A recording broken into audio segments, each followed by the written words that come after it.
Kanye. So that was definitely inciting me to violence. So anyway, that's not cool. Ladies and gentlemen, Elon Musk has just hopped off a 2-hour Twitter Spaces discussion/interview where he shared his thoughts and opinions on all kinds of stuff. Super juicy, very spicy topics, everything from big tech. Okay, like let's a battlefield or something, and that's going to, this so some sort of war history thing. I don't know, something like that. Then that would be okay. But yeah, it has to be contextual. I mean, if he's posting it in a way that is trying to rally people to anti-Semitic views, then yeah. Yeah, I mean, it's like you can also say like, okay, well, let's look for added context outside of Twitter to say like, well, was this meant in a friendly way? And it's like, okay, well, no, he's saying that he likes Hitler and other things. And look at the point at which Alex Jones is like telling Kanye to calm down and please stop. You have to say, okay, Alex Jones is pretty edgy, so Alex Jones is saying Kanye wants Kanye to stop. That's a big deal. So anyway, but I don't want to get into like some sort of huge this could easily get derailed into a laborious. Yeah, we should talk more about the file. So you mentioned that you gave it to Barry Weiss, right? So she has full access. Does this mean that we are going to see multiple exposés, not just one from Matt Taibbi? Yeah, the point is to just have everything come clean. So the thing is that like it's not that people would necessarily agree with everything that Twitter has done in the past or in the future, but they should at least know that it is occurring and there's no shady stuff that is happening that they're unaware of. So then at least if Twitter is explicit about its actions and transparent, you can then appropriately calibrate your interpretation of what you learn on Twitter, as opposed to thinking, Twitter pretending to be unbiased and even-handed. So, there's a way to get everyone to agree with all the actions that Twitter will take. That's impossible. That is a null set. But what it is possible to do is to be fully transparent about the actions that are taking. Right. You're back. He's back. You dropped out for a bit. Yeah. Can you hear me? Can you hear us, Elon? Or it's not? It's still glitching a bit. Can you hear me? I'm about to take off. Yeah, it's good. Yeah, carry on. This should turn into a Verizon commercial really quick. I just wanted to ask Elon really quick if there's any way to combine Twitter's efforts with people who have gone, as far as filing constitutional challenges. Is there any way to get them in touch with Matt and combine the efforts there? Possibly. I'd reached out to Matt, and I mentioned I've also asked Barry Weiss to, given her access. I just gave Barry Weiss access to the Twitter files like an hour ago. I think at some point it might make sense to just have them publicly available, so that anyone can look at them. It's a quick side question. Sorry, go ahead. The general thing we're aiming for is anything bad that Twitter's done in the past that it'd be surfaced so as to instill trust about Twitter in the future, about its action and what is it doing, what is it not doing, how does the algorithm work, and if an account is suspended, why is it suspended? If an account is deboosted, just showing that it's been deboosted or search banned. Hey, it's Ryan Reynolds. As owner of Mint Mobile, my goal is to spend as little as possible on things like commercials. And giving a reason for that, so that there's maximum transparency in the system, so that even if you disagree with what's going on Twitter, you at least can calibrate what you learn on Twitter based on what Twitter's doing, not have a situation where Twitter is claiming to be fair and even-handed, and then actually is not being so, at least from your perspective. So. Do you have plans, Elon, to take Twitter public again in the future? So Tara's asking, by the way, James Wood, I've sent you an invite. Real James Wood, I've sent you an invite. Check your DMs. Tara's asking if you have any plans to take Twitter public again. And my question, I'll give you another question as well. My question is, what type of pressure, if any, have you faced since releasing the files? Did you hear me, Elon? It sounds like he is testing the new semi-truck himself. Can you hear us? You're back. You're back. Go ahead, Elon. Everyone right now, so I'm on Starlink, actually, so we'll see how well Starlink works. Okay. It's working well now. It's working well now. I moved a couple of people down so we can have a more civil, conversation without too many speakers on stage, because there are a couple of important questions that I want to ask you. The first one is, obviously with your move of full transparency, you are putting the groundworks in place to justify why free speech on Twitter is so important and why you are making the decisions, of, for example, a great amnesty for all users and, by showing that abuse has happened in the past and that Twitter, before it was under your control, was abusing their power, you're basically setting the stage to say, okay, people should all have their rights, unless they broke the law, restored to be on Twitter. Is that right? Yeah. I mean, yes, that is the intent. Now, to be clear, we're all going to be doing this sort of slowly and deliberately. That this can't be a let's open all the jails simultaneously and have at it, guys. So it's going to be slower than people would like. It's more deliberate. I do have a lot of shit going on right now, so I can imagine. I'm trying to do the most. I'm flogging my human brain as hard as possible, most amount of work done. But like this week alone, we had Meeting with Macron yesterday, national security. Starlink is also failing. Damn it. Take 2 months instead of 1 month. 2 months instead of 1 month. That's a good timeline. And also, I got to make sure Twitter is stable from a financial standpoint and it's not losing tons of money and goes bankrupt. In which case, there's juggling a lot of things here, to say the least. But I think over time, which is not that long of a time, iteratively, we can move Twitter to be a more broadly inclusive, so like as many people as possible can participate and want to participate. And as trusted and transparent as possible. And the proof will be in the pudding over time. And we're not going to please everyone. Obviously, that's impossible because, if you say, what are the requests of everyone, you have a Venn diagram intersection of zero. But what can be done is maximum transparency. What can be done is making it clear when something has been deboosted or search banned, when your account has been deboosted or search banned, and why. When an account has been suspended, to be clear about why and whether it's temporary or what the path is to restore the account. And just, I think that's something that can be done and will massively help with trust. In addition to... Now, there's obviously a challenge that Twitter's had over time, and I think this is generally an issue with social media, which is that it is digital technologies that require a lot of software to be written, and they've sort of come out of Silicon Valley, almost all of them in Silicon Valley, with except for Snap is in LA, which is California. But effectively, what is happening is an export of the moral framework of San Francisco to Earth. Kind of a big deal and problematic, because previously, San Francisco, which is pretty far left, the influence would be limited to San Francisco.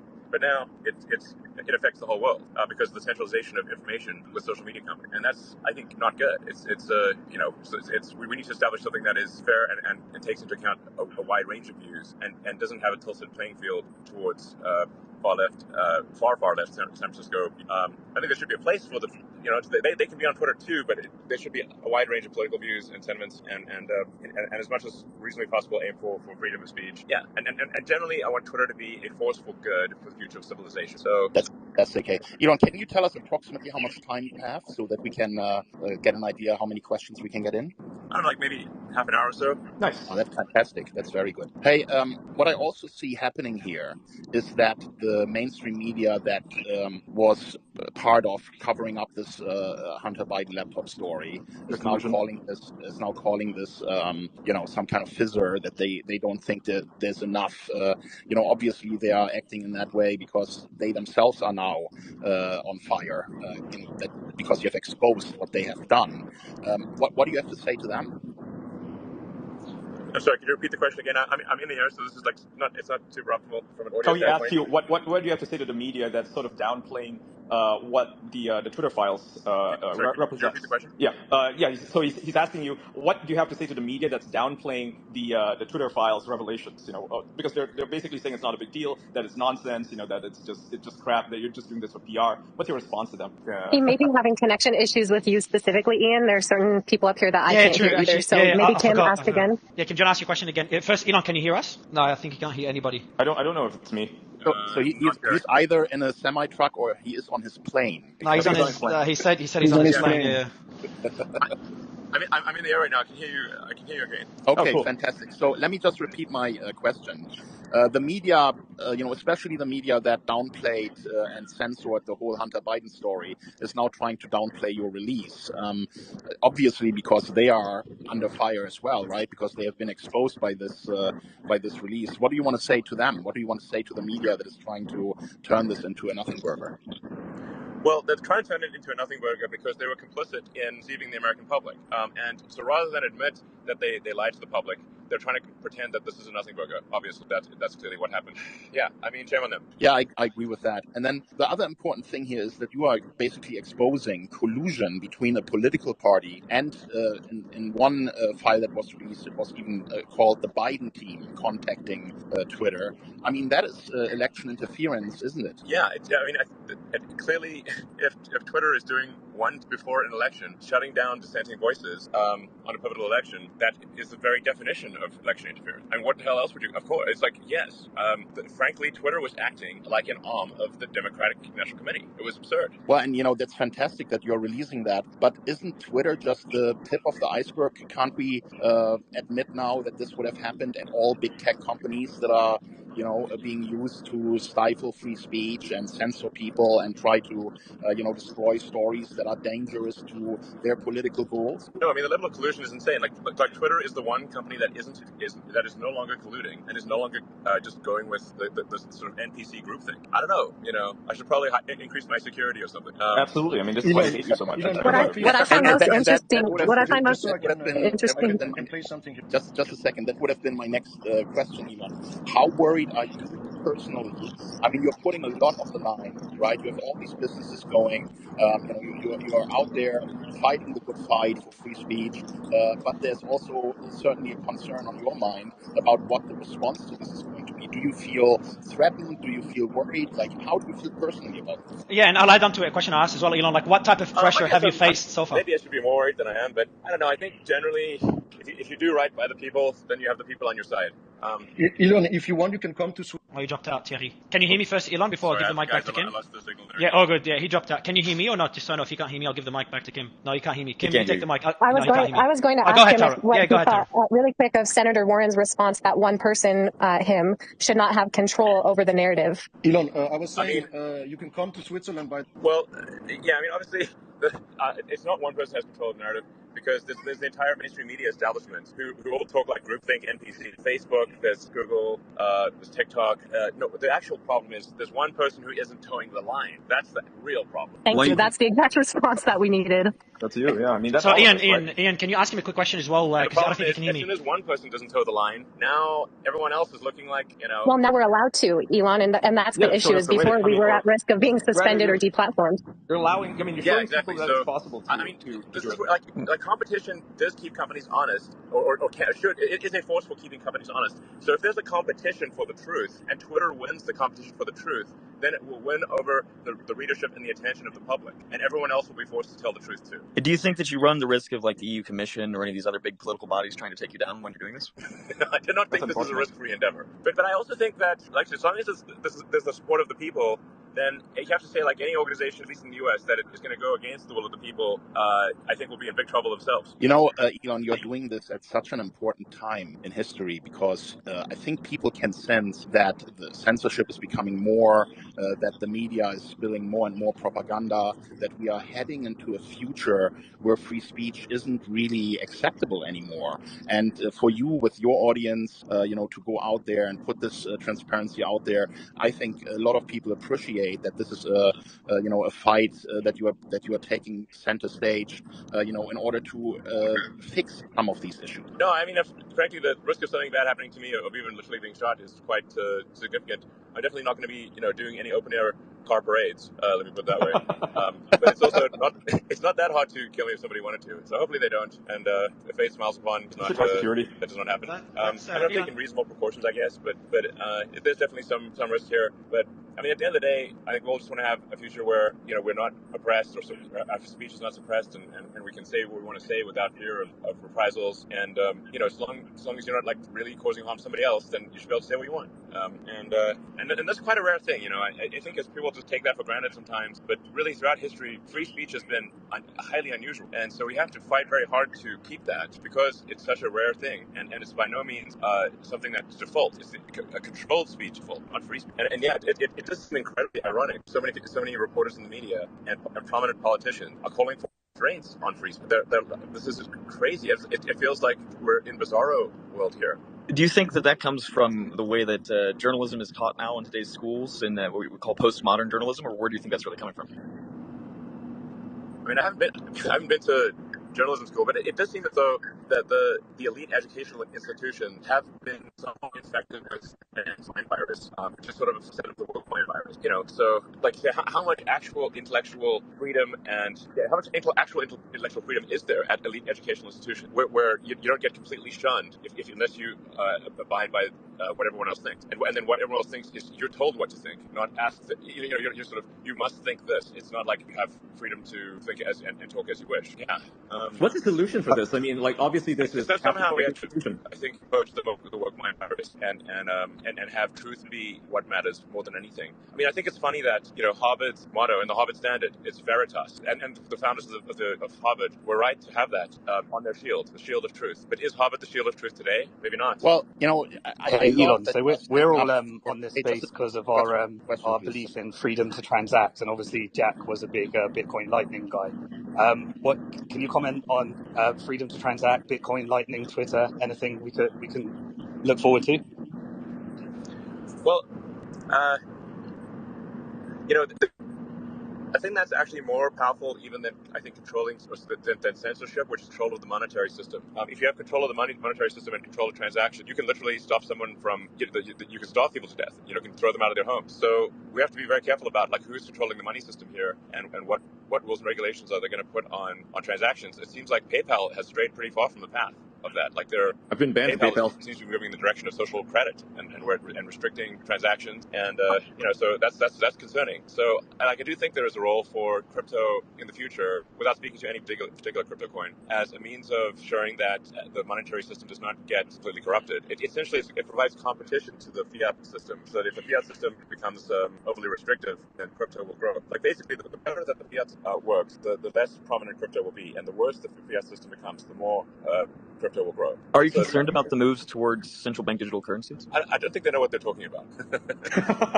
No, not really. A lot of people theorize that FTX and the fallout there was a ploy to push us toward that centralization and the digital dollar. It's fallen flat in its face now. Correct? Well, I think they're complaining a few things. First of all money is almost all money is digital already. The fiat monetary system, for practical purposes, consists of a series of heterogeneous mainframes running antiquated COBOL. That's the actual money system, by the way. It's kind of embarrassing. It's not like some rickety mainframes running ancient COBOL and running and doing everything in batch mode. That's the actual fiat monetary system. So, Elon, can you hear me first? Is it working now or no? But it is digital, No, shit. but not in a very good way. Whether banks create their own cryptocurrencies, I think people will use the cryptocurrencies that they think will accrue value over time, and not use the ones that don't. Doge for the moon. Sorry. Hey, Elon, could you shed some spill the beans on the whole SBF, Binance, and Twitter fundraise? I think it's not much. Not many beans to spill here. I had one conversation with SBF in May. It was weird. It was like half an hour. He was just talking like a mile a minute. I think he was clearly on some stimulants, and he kept talking about himself and FTX, which is weird because the call was supposed to be about Twitter. And I was like, do you want to ask me some questions about Twitter instead of talking about yourself? And the vibe I got there was like my bullshit meter, like with redlining. So I'm like, but everyone kept saying, Morgan Stanley and lots of other people kept saying, oh, SBF is the best, and he's got tons of money, and so that's why I agreed to speak to him. But then like I said, he set up my bullshit meter, which frankly I don't think this was like deep insight wasn't necessary. If someone's calling you to talk about investing in a big transaction, they should be asking questions about the transaction, not talking about themselves and talking at the speed of an auctioneer. So that it doesn't require deep insight to figure out that the bullshit factor is high. So you didn't end up with any client funds accidentally? Yeah. So unfortunately, Mario is having connection issues, so you're unable to hear him. And Mario, I was going to say my DMs are open if you want to relay comments or questions for Elon there, and I can try to help field those. And also, Alex is one of the accounts that was wrongfully suspended by Twitter, and you fortunately brought back. I wanted to give him the opportunity to ask you a question because he's had his hand up, if that's okay. Okay, sure. Hey, so I was on your platform. We also covered other requests by the Biden campaign and the DNC to censor individuals. Yeah, we can't hear you, Alex. We can't hear I you. can barely hear Alex. Like, tell Elon to mute his mic and unmute. Alex, probably, but I cannot hear him. Yeah, tell Elon to mute and unmute just so we can hear Alex, because I think Elon's background noise is muting Alex. Hey, Elon, Someone tell Elon. Elon can't hear me, so you have to tell him Kimotera. Yeah, I'm telling him that he can't hear you. That's okay. Just give me 1 second here real quick. Elon, you said something really important, and that is that truth matters. And this is really what this is all about, because without free speech we don't have truth. And I would like to ask you, what is your opinion about Julian Assange and Edward Snowden? Shouldn't those guys be a center stage when it comes to free speech and truth? Shouldn't the US government leave Julian Assange alone and let him be a journalist? I don't know enough about the Assange situation to give an accurate answer. I mean, there are things where that where national security stuff is involved. I think do need to be kept secret, because there's like nuclear secrets that there are. The things where bad actors, if they had access to that information, could do bad things. So. Yeah, but when a journalist exposes war crimes, right? When a government just goes and invades a country and kills people, against international law, when exposures like this are being made, isn't that important so people see the reality of wars and understand how some of that stuff is really bad? Yeah, I mean, I generally think that people should, like I said, that people should be able to know what's going on in order to make. Hey, it's Ryan Reynolds. As owner of Mint Mobile, My goal is to spend as little as possible on things like commercials, so we can pass more savings to sensible decisions. I just don't know enough about the Assange situation to say whether it should be punished or not punished. But I do think that I'm generally in favor of freedom of information. And like if there's any doubt, we should be on the side of freedom of information. And how about Edward Snowden, who has revealed these mass surveillance program where the government is spying on everyone and storing all their data in these massive spy clouds, also against the law. Where the Five Eyes are working together to undermine their local laws and their local restrictions on spying, and they just spy on each other and then share the data so that they know everything about everyone. How do you feel about that? Probably the best thing would be a jury of the public. So if Snowden were to be, I don't know, look, I'm on this situation, but ultimately the people of the United States should be the ones who judge Snowden, not select people in the government. If a jury of peers, of citizens, were to review Snowden and make a judgment as to whether he's guilty or not, I think that would probably be the appropriate course of action. Yeah, the only problem is that if he were to be in a U.S. court, he wouldn't get a fair trial because under Espionage Act laws, you cannot even make a public interest defense. He wouldn't even be able to say, I've done that because it's the right thing for Americans to know about that. So that would be a defense that is not available to him. So to say, a jury of your peers should decide about that, it's a problem. Yeah, I don't know. I mean, there's no easy answer to the Snowden-Assange situation. Can I make a suggestion, Elon? Why don't you do a poll to your millions of users and ask them if they think Julian Assange and Edward Snowden should be given their piece for the service that they have provided to humanity? Okay, that's a good idea. Sure. I like that idea. I'm going to ask a question. I'm going to ask a question on Mario's behalf really quick, since he's unable to speak to Elon, which has to be extremely frustrating as the host. He was just curious if you've faced any pressure so far since releasing the Twitter files. I mean, I face pressure all the time, so it's kind of, it would say like, what's the differential in pressure before and after? Because I haven't seen it yet. I don't know. Maybe there's pressure, but I might just not be feeling it because just every day is a high pressure situation. But I don't know. Well, like I said, we're just gonna put all the information out there, try to get a clean slate, and then work iteratively in the future to provide the most truthful, accurate, and timely information to people.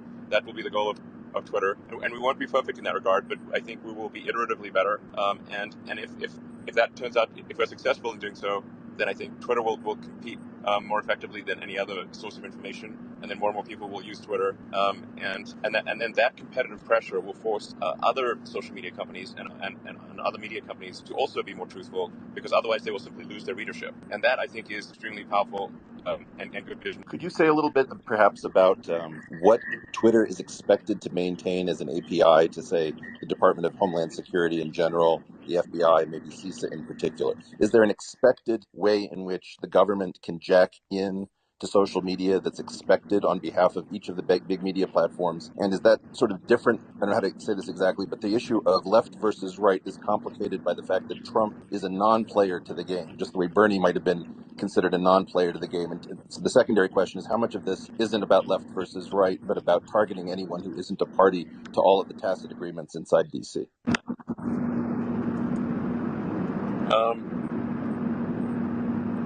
Can you still hear us, Elon? Elon, you still there? I hope so. No, he's disconnected. It says disconnected for me at least. Oh. I'll invite him again. Oh, okay. Yeah. Oh, he's back. Hey, Elon, Mario, such a pity that he couldn't hear you, man. That is just crazy. No, it's fine, man. It's fine. Like, you know me. I'm happy listening. I'm happy listening. Can you guys hear me at least? Yeah, we can hear you. Yes. I can hear you. Yeah, loud and clear. Dara, thanks for asking the question. I was really curious about it. But it says for me he's still a speaker. Can anyone see him as a speaker? I can see him as a speaker. He's not speaking. Last time he was here, Kim, you were there. I think Kim, you commented and you joined.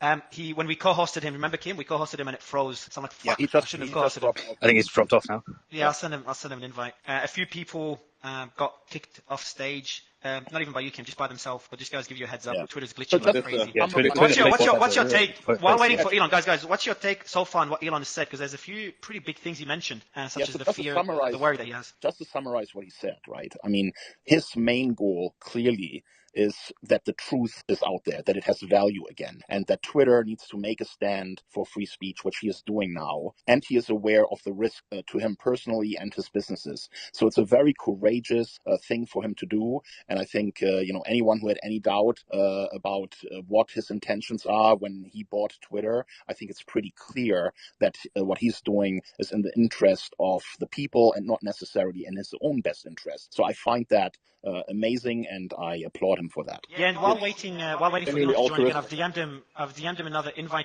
What do you guys think of his? I'm not sure if he's saying it as a joke, but his security fear on his security and I don't think he has anything really to worry about. I mean, I don't think anyone's really going to come at him right now because it'd be too obvious why they'd be going after him. So I think he's quite safe, and he does have security. So personally, I'm not concerned. Although at the same time, he does have security for a reason, right? He is the world's richest man, so there's that.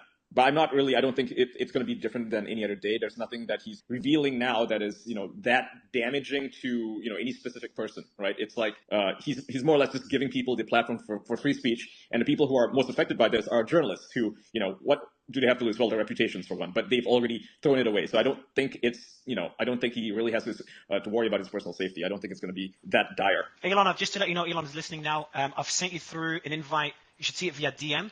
So I sent you through the invites to come back on stage. So hopefully it works. It might take a bit of time because space is glitching like crazy. It is. For everyone else, Mario, yeah, go ahead. Mario, there's some backfeed coming from you. I'm not sure if you have your audio playing in the background, but I can hear you twice. I don't know if anyone else is having that issue. Oh, I can hear him twice. Okay, I'll try to fix it. By the way, everyone, I'm just going to tweet the next space link now to set your reminders for the next space. I'll fix my audio. Kim, the mic is yours. Yeah, let's hope that Elon comes back if he has a chance. I mean, first of all, how amazing is that he joins us from his private chat, to be part of this space. That's just typical Elon. It's so cool. I mean, it's a historical moment, right? I mean, he's a part of it. I mean, he's the part of it. So, I mean, thank you. He's back, guys. Just FYI, he's back. Elon, let me see if he can hear me this time. Elon, can you hear me or still no? Yeah. Can you hear me? Yes, we can hear you. yeah, I'm glad you can hear me. I'm glad you can hear me again. So I think, Kim, you were asking a question? No, I was just saying how cool it is that you talk to us from your private chat. We really appreciate it. It's like a typical Elon moment, and we're just all in awe about you, taking these risks to your business and to yourself to fight for free speech. So I said to everyone who had doubts about your intentions when you bought Twitter, you're making your intentions very clear, and I think it's very courageous of you, and I want to thank you for that. No, you're most welcome. I mean, like I said, the proof will be in the pudding over time. There will be many mistakes made, but iteratively, I think that the net vector should be towards the truth. If sort of new Twitter is successful in that, then the results will be that people will turn to Twitter to understand what is true, what is real, what narratives matter. Twitter will gain a lot of readership and attention, and will put a lot of competitive pressure on mainstream media and on other social media companies to also be more truthful, because otherwise they will simply keep losing people to Twitter, and that's where the competition can be a very, very good thing. But it's not going to be perfect, and there are going to be decisions that people disagree with. But on balance, the overall decisions are ones that people do agree with, and they will gravitate towards Twitter, and Twitter will be successful and will gain share from other sources of media. And it will cause those other sources of media to then stop towing the line and to sort of be more truthful. What's your just a quick question, Elon? What's the biggest risk in your opinion from the steps you've taken in terms of releasing the files? Do you see any risks for Twitter?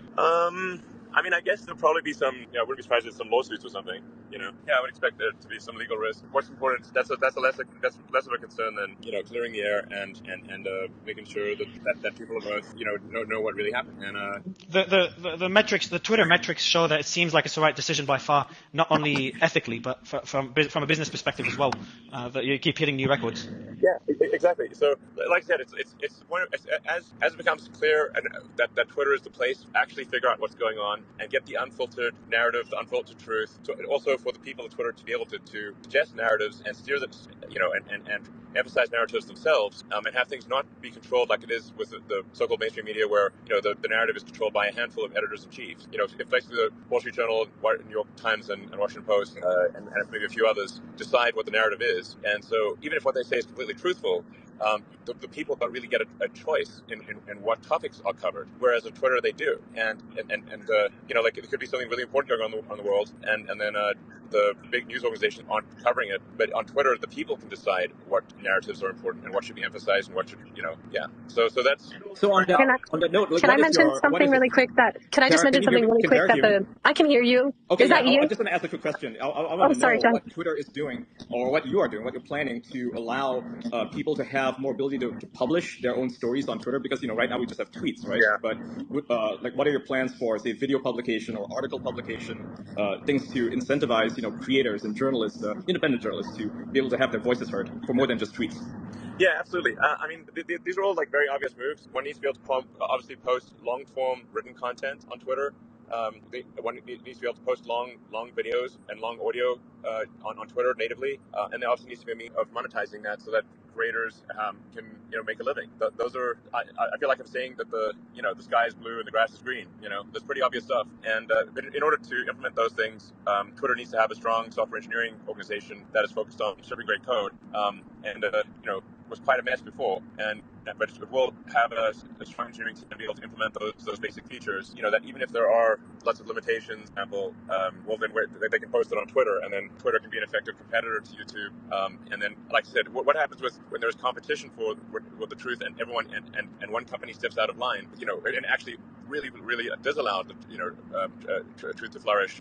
It's going to put a lot of competitive pressure on other organizations to do the same thing. Can you talk about whether or not the effort to supposedly pre-bunk malinformation, which is to take real information and then, if it's damaging to a narrative, to put fear, uncertainty, and doubt around it, is there an attempt through the Department of Homeland Security or the FBI or CISA or any of these groups to tell Twitter that it has to maintain a port so that information can come from the government to say, we need this information pre-bunked? Well, I mean, if there is any sort of request from the U.S. government that is not in accordance with the law or can be legally fought. Not everybody has the same access to tech. If we can make the opportunities of tech and innovation accessible to all, that's success. JP Morgan Chase's contribution to Tech Equity Miami is an integral part of finding solutions towards the digital divide today. Okay, let's be real. Yes. Most holiday gifts are... Oh, it's not what I wanted. But they don't have to be. Give Masterclass and give them thousands of lessons from the world's best. Your writer/filmmaker in the family, your soon-to-be CEO friend, you've got them covered. Great. And right now, when you get Masterclass for someone else, you get a second membership for yourself, free. What are you waiting for? Give one, get one free. Masterclass.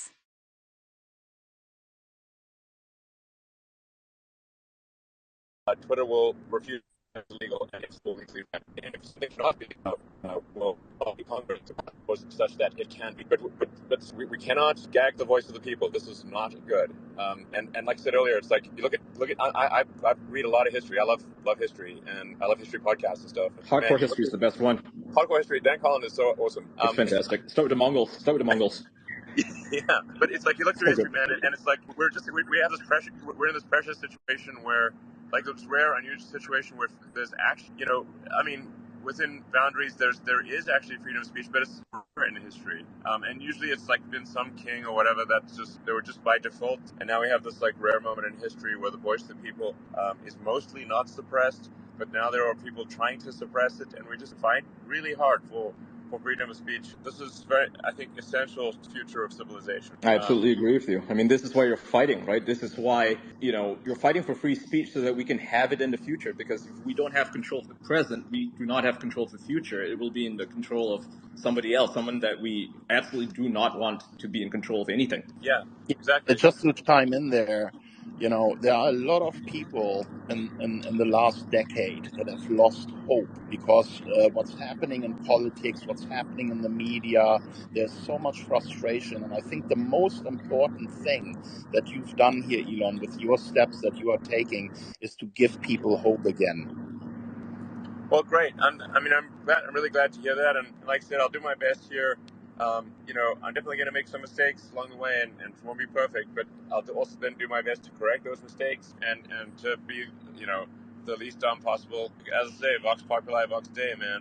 It's like, yeah, I mean... It's a very white-pilling moment to have you fight this fight. A lot of us have been fighting this culture war for free speech, basically. And, I think a lot of people have lost hope because they didn't see anyone caring about it, right? It's like the majority of people obviously do care, but they just don't know what to do. And yeah, it's true what Kim said, just to echo what he said. Thank you for fighting this fight. I mean, this is very, very important. It's not just you, it's not just me, it's all of us.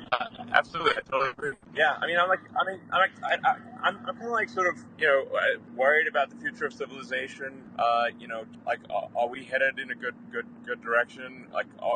If you study history, you sort of see like the arc of civilizations, the rise and fall. There's the ancient Sumerians, the ancient Egyptians, in India and China. There've been many sort of rises and falls of civilizations within India and China, and it's just like people sometimes take for granted that because they've been in an upcycle, things just get better in the future, and they don't just automatically get better.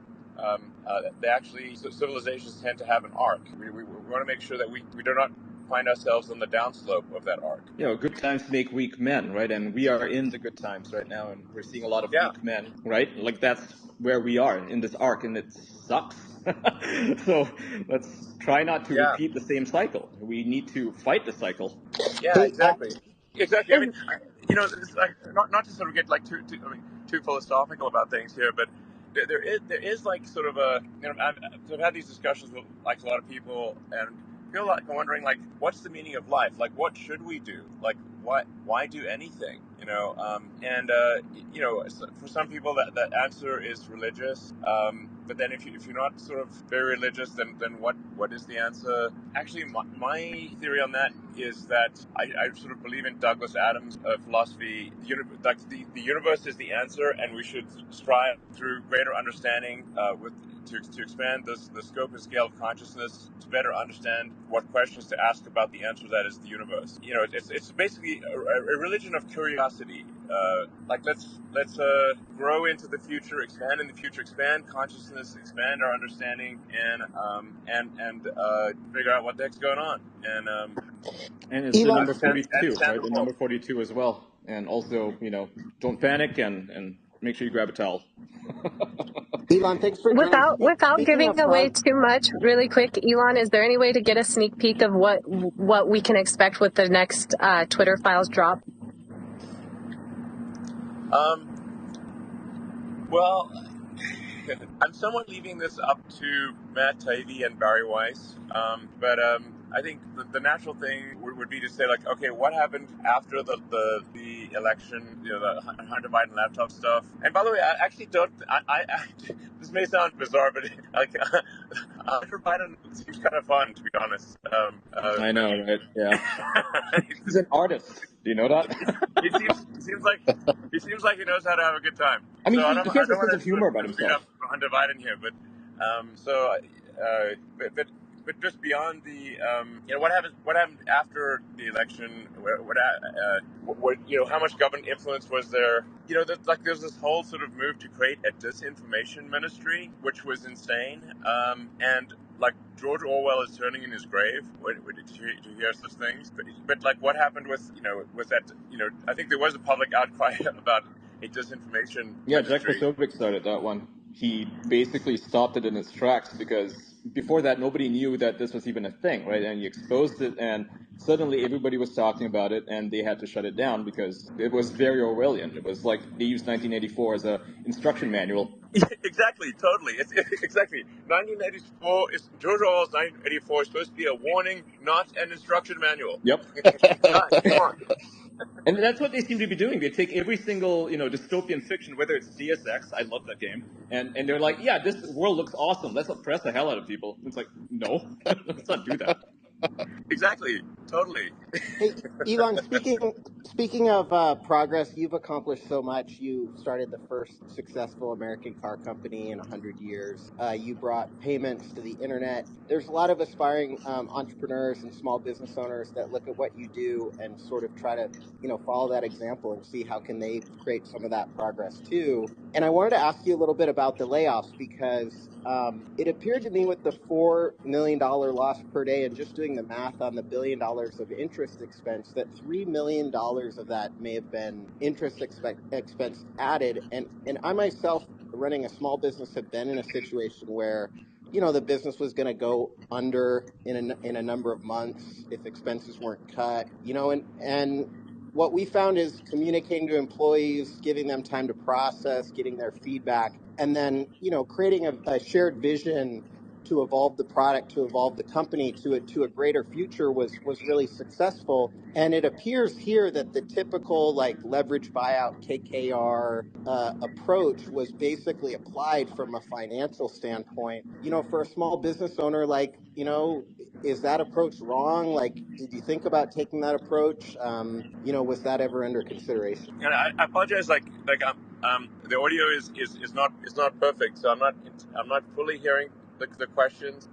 But with respect to Twitter, the company basically tripled headcount in about 2 years, a little over 2 years, but revenue is flat to declining. So that there's just no way that is going to be a healthy situation. So the first order of business with Twitter was like, okay, we've got to make sure Twitter doesn't die, that doesn't go bankrupt. There is quite a lot of debt on this deal, $12.5 billion of debt, and Fed is being extremely unwise in its very giant rate increases. I think these will go down as some of the most foolish Fed decisions ever. But anyway, so the debt's got to be serviced, and KKR's been loading up businesses like that for years. How's this different? KKR and other private equity companies that do anything from a hostile takeover, or any sort of takeover where they bid over the current price using leverage, using debt.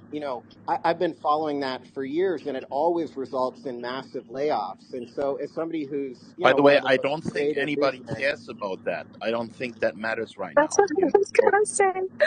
And I was gonna say, as long as they keep moving the bar and changing the definition of a recession, we are where we are, right? Let's just get back on topic here. We have Elon. We don't need to talk about his investments and things like that.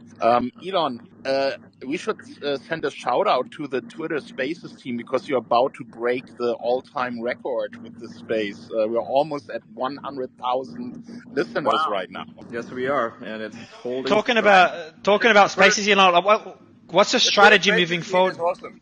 Look, I have to tell you that there are really some amazing people at Twitter, and there's actually some amazing people who actually left Twitter in recent years, and I hope they come back.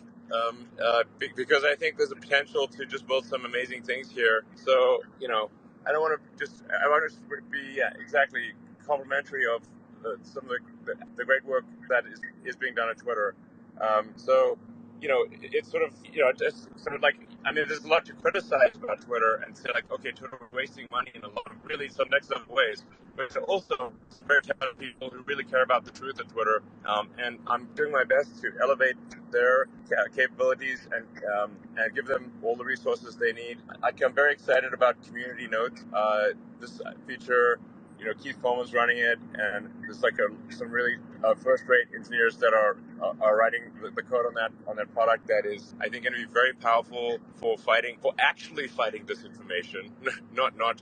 Can we actually see that if we're not enrolled in Community Notes, right? Like right now, the rest of the world isn't, right? It's just the United States and I think Canada, to my knowledge. But can you at least make it visible to other people? So even if we're not able to contribute, we can at least view it because I feel kind of left out. I'm in Malaysia, so it's kind of hard to see it.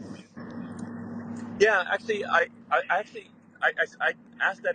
I sent a note to Keith Coleman saying like, "Hey, shouldn't we just at least make this visible everywhere?" And then he said we needed to talk in person about that, but I'm not sure what. Hey Elon, we did want to say on the Twitter Spaces during the blowout of SBF and FTX, all the other companies in crypto, there's been massive financial losses for many people, obviously. But Twitter Spaces actually became the place that drove the community together, and we've been sharing lots of stories. There were people that were suicidal because of the financial loss, and because of the community in Twitter Spaces, it prevented them taking their life. There's lots. And to add to it as well, Elon. Last time, if you remember when you joined the space about Sam, that space ended up going for 16 hours, and for 3-4 days, the media was in our space, getting the news from the space for 4 days, 5 days straight, and then writing stories on it day after day. And I think Simon was there, Kim was there, so it I think it's the first time it happens to that extent on Twitter Spaces, and we're probably doing it again today. Yeah, and this type of citizen journalism that you are enabling is so powerful, because we are the news now. If people want to learn the truth, they go to Twitter and join these spaces. It's like real time with experts. It's fantastic. And then we have people like you joining in and sharing their opinions and their thoughts. What is more powerful than that? The traditional media can pack and it's game over for them. Elon, would you ever consider holding a space for earnings for Tesla right here live on Twitter? Oh man, I have to say, Tesla being a public company, it just creates such a gigantic attack surface for legal firms in the U.S., especially these class action firms. That seems like a bad idea. Class action reform is definitely I've been needed to in the U.S. spaces. I've been to spaces that other CEOs held, and they did their earnings live right on Twitter, and I thought it was quite amazing. Okay, well, yeah, sure. I'm happy to do it. Yeah. You've made Elon. You've just made two promises. You've made two promises, man. Now you've made this one, and you've made one to Kim about the You made a promise to Kim about the poll, and now you made a promise to hold the Tesla meeting here on Spaces. So just I'll remind you afterwards about it as well. I will. Elon, I've been getting a lot of questions. I will do those things. Yeah. So I've been getting a lot of questions from people who are just bombarding me just to ask you, right? Because we're in the space. They're asking, what are you going to do about the shadow banning situation? Because I'm personally search banned. I'm not shadow banned, but I am search banned, and I'm not sure what's even up with that. Yeah, I mean, like I said, I've only been on the job like a month, guys. So there's definitely I've got a long list of things to do. We need to say, like, your account should actually just tell you are search banned or you are deboosted or whatever it is, and why, and what the process is for fixing that. Now, this week I should tell you that we were probably a little overzealous, and that's, if anything, that's my fault, because I'm just trying to get rid of the damn scams and spam and bots and stuff, and so in trying to stamp out or reduce the bot spam scam stuff, there will be some false positives. So that's just this week, but taking. It's going to be an iterative journey towards truth and towards a healthier system. Just to be patient, at any given point, it will be broken, but it will be moving as quickly as possible towards a good place. And I encourage people to, complain about it and whatnot, but it will move iteratively towards a good place. That's the goal. And I generally move pretty fast, so on the net, the vector sum of those is over time. I'm losing him. Yeah. By the way, Kim, check my DMs. Kim, check my DMs. Kim, check my DMs because I'm having glitches, so I might need your help with a few things. He's back. Elon, you're back. Elon. Yep. Yep. He's back. You're back. Another question. I think you've made a reference once to WeChat. I think that was a while ago, and I don't recall it correctly. Does that reference still stand today? Is that a potential vision for Twitter? Yeah, I was just using WeChat as an example. It's not like we would copy WeChat exactly, but it's just WeChat has a lot of functionality that Twitter should have. It's kind of a no-brainer for Twitter to have payments, both fiat currency and crypto, and to make that and simple for people to use. As talked about earlier, adding the ability to post long-form written content and video content, and to be able to monetize that easily. And nice to have a playlist, like YouTube does. Yeah.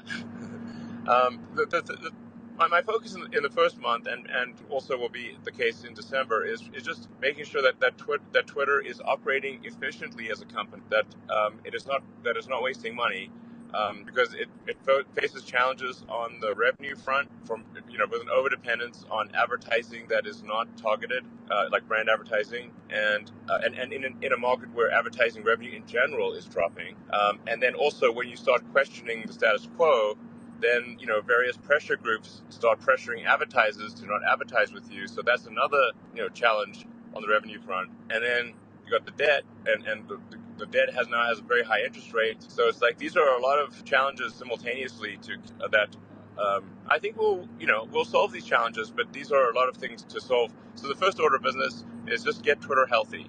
Make sure its expenditures are reasonable.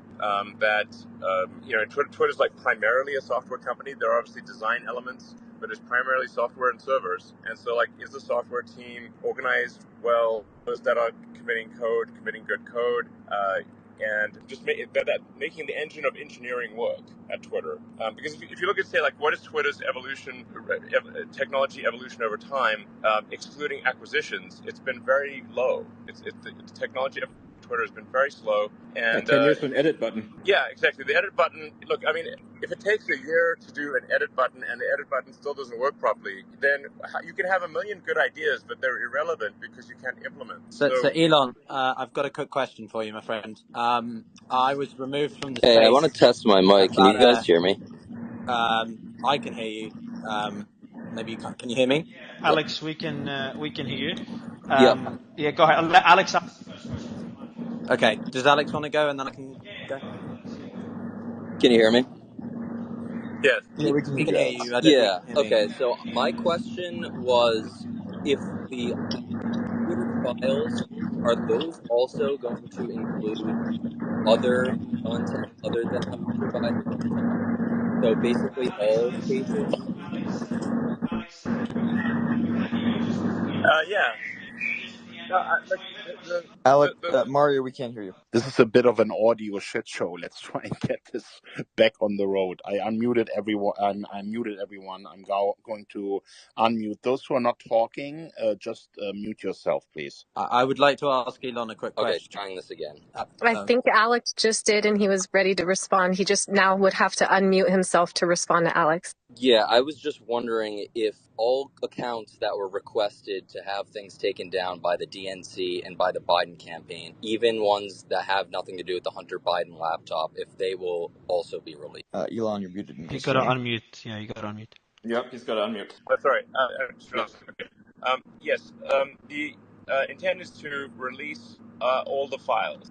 So there's not like anything that's hidden or anything. I can't hear anybody. He dropped out. Is my mic good, Kim, by the way? Is my mic okay? We can hear you. You just sound like you are in. Oh, he's back. He's back.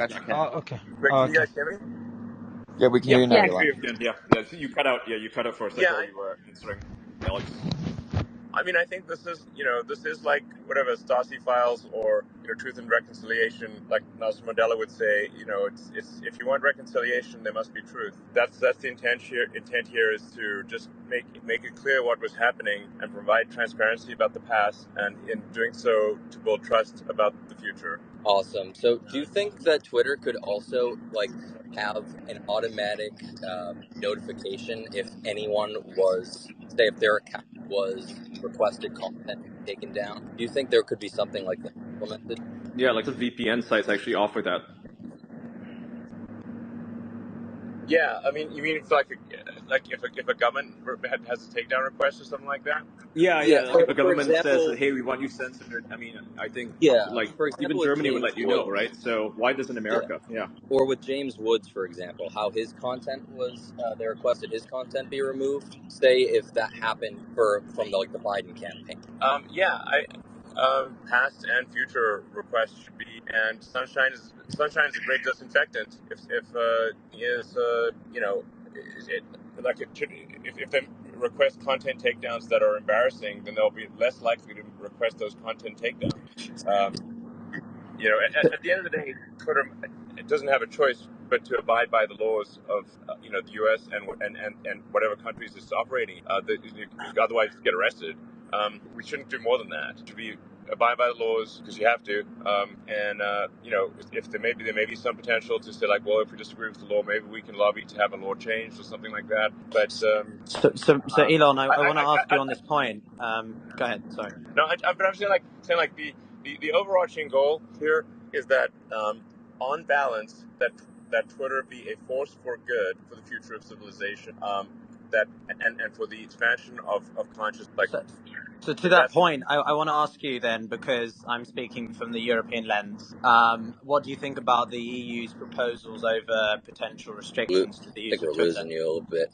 Or equally, I know you had a little bit of a, shall we say, fanfare with Alex Vindman earlier this week. I was wondering if you would be interested in a space with you and him, since I know him from the week ago. We had a chat. I invite you Oh to God, why a would anyone debate want to talk if to you'd Alex be Vindman? interested. If you'd be interested. Gotta Elon, ask. don't waste your time with the intelligence community, man. There's Seriously, more yeah, important it things would to I'm do. just be a teasing. waste I'm of time. teasing. I'm teasing. But I am curious about your thoughts on the European Union perspective. Well, actually, there's a lot of the EU rules call for things that I agree with, which is transparency and a sort of an ability for users to appeal and have a clear process. So I think in terms of the Digital Services Act, I think it's mostly good. I think we have to watch the implementation of it and make sure the implementation is not bad for the people of Europe, but the actual, I think most of what is in there, I agree with, because it's transparency and accountability. It seems quite sensible. We just need to make sure that it's not warped in a bad direction. But generally, I agree with it. Or at least what I know of it today. But I what have a about first the world Most question for important you, thing Elon. is that we don't allow Guys, governments to define what misinformation or disinformation is, right? I mean, that is probably the most dangerous development, to give governments that kind of power that they become the deciders of what's truth and what is not. yeah, no, that is a big deal. I agree. That goes to the heart of the situation. You don't want to have governments, and especially it may not even be it may not be an elected official. May be someone who's potentially a mid-level executive in a ministry who people don't even know exists and was never elected, despite being in a democratic country. What about That's the China that happens a lot. protests? What role do you think that Twitter can have in helping to support Iran, Ukraine, China, and other countries that are facing, technological oppression and limitation in their access to freedom of speech? Well, I mean, yeah, like I said, we'll do whatever is possible within the bounds of the law. I have a kind of a personal question, and I've been curious. Was there a breaking point that made you decide to want to buy Twitter? That's a good question. I was hoping you would say the child exploitation that you've done more to get rid of in the past month than they did in the past 10 years on Twitter. And I wanted to thank you for that. And I'm sorry that the media has completely snubbed you on mentioning the fact that you guys have gone above and beyond to make that happen. And Eliza Blue, thank you for your work and efforts there. Yeah, I'd like to say thank Eliza Blue. I would like to thank Andrea as well. We've actually had this is actually like a really good case of crowdsourcing of having people on Twitter actually help solve the child exploitation stuff. It is true. Yes, Twitter has done more to stop child exploitation in the last month than probably the last 10 years. That's insane. It kind of blows my mind, frankly. And we're going to keep doing it, and it's always going to be number one. I mean, it's like kids can't defend themselves, so we must. Mario, we can't hear you. No, you sound like a mosquito now. Sounds like he's in the toilet, to be honest. Elon, do you still have plans to drop the W? Everyone is asking. I mean, technically the poll did come out positive on that. The So people have spoken. No, the people have not spoken. But more to my question, I don't think you answered that. I want to know, what was the breaking point? I think a lot of people want to know this one. What was the breaking point that made you want to buy Twitter? First of all, I suppose if Twitter had been, if I'd been able to buy Twitter sooner, then I might have actually done that. There had to were a situation where my liquidity was enough and Twitter's value was, whether there was essentially a closing price. Like, would I actually have that? That wasn't the case until recently. But I guess it just felt like it really had been building for some time. So I wouldn't say it wasn't like a step change suddenly. This is one thing. It's not like, oh, the Babylon Bee got banned, that's why I bought Twitter. That would be crazy. It's more that there just seemed to be like this more and more groupthink amongst the media, more and more sort of towing the line amongst digital social media company. Basically, just we're traveling the path more and more of suppression of free speech. And this was just getting me concerned. It's like the trends were just very, very bad. These are Detroit sports legends Barry Sanders, Darren McCarty, and Kirk Gibson. And this is attorney Mark Bernstein. All of these men know what it takes to win, but only one of them can get you money after an accident. 1-800-CALL-SAM. So unless something was done to reverse this trend against free speech, then I felt, well, maybe that at some point everything will just get cut off, and unless you're in agreement with whatever the groupthink is, you're just going to be ostracized, or your voice will be shut off. So, like I said, it wasn't any one thing. It was just like, okay, and I can't exactly say why, because it's like one of those things where it's like it's just that my biological neural net's important to buy Twitter, and just like with a digital neural net, you can't really exactly explain why the neural net is able to understand or text, or just say that the collective result of the neural net says that this is an important action, or this is the right action. And my biological neural net concluded that it was important to buy Twitter, and that if Twitter was not bought and steered in a good direction, it would be a danger for the future of civilization. And so that's why I bought it. That's brilliant. And, Elon, that's you it, really. mentioned the biological neural net and the digital neural net. When is Neuralink going to be ready to copy our consciousness into a And computer please, can I system sign up? forever? Where can I sign up for it? Because I would love to have my brain augmented. It's like cyberpunk. Yeah, exactly. We're just going full cyberpunk at this point. Yep. Deus Ex. Well, Elon, I Goes want to to the pose shell. the other side to that. I'm sure you're familiar with Doctor Who, right? And the Cybermen, and this idea of a centralized system by which you can influence people's thoughts. Is that not a consideration that you have on your radar? If you get what I'm coming from.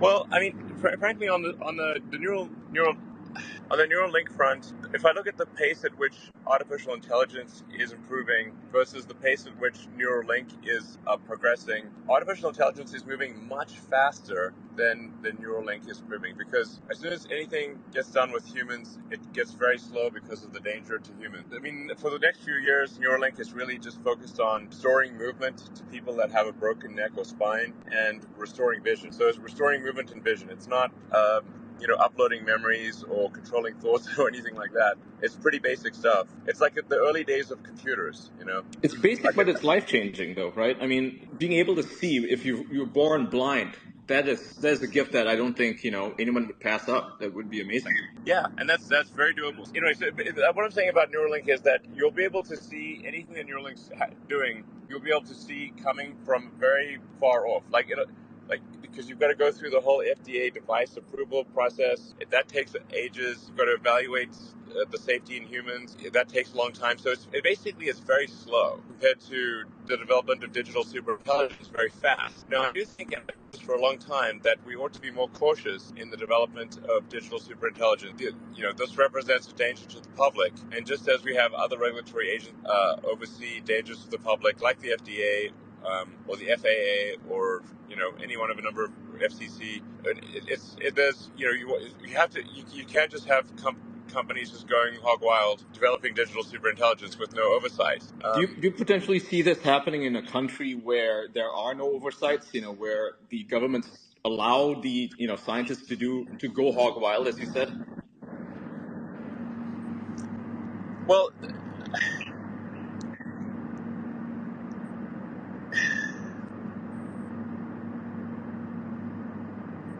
look, there's the things we can control and the things we can't control, and I think there should be some kind of oversight.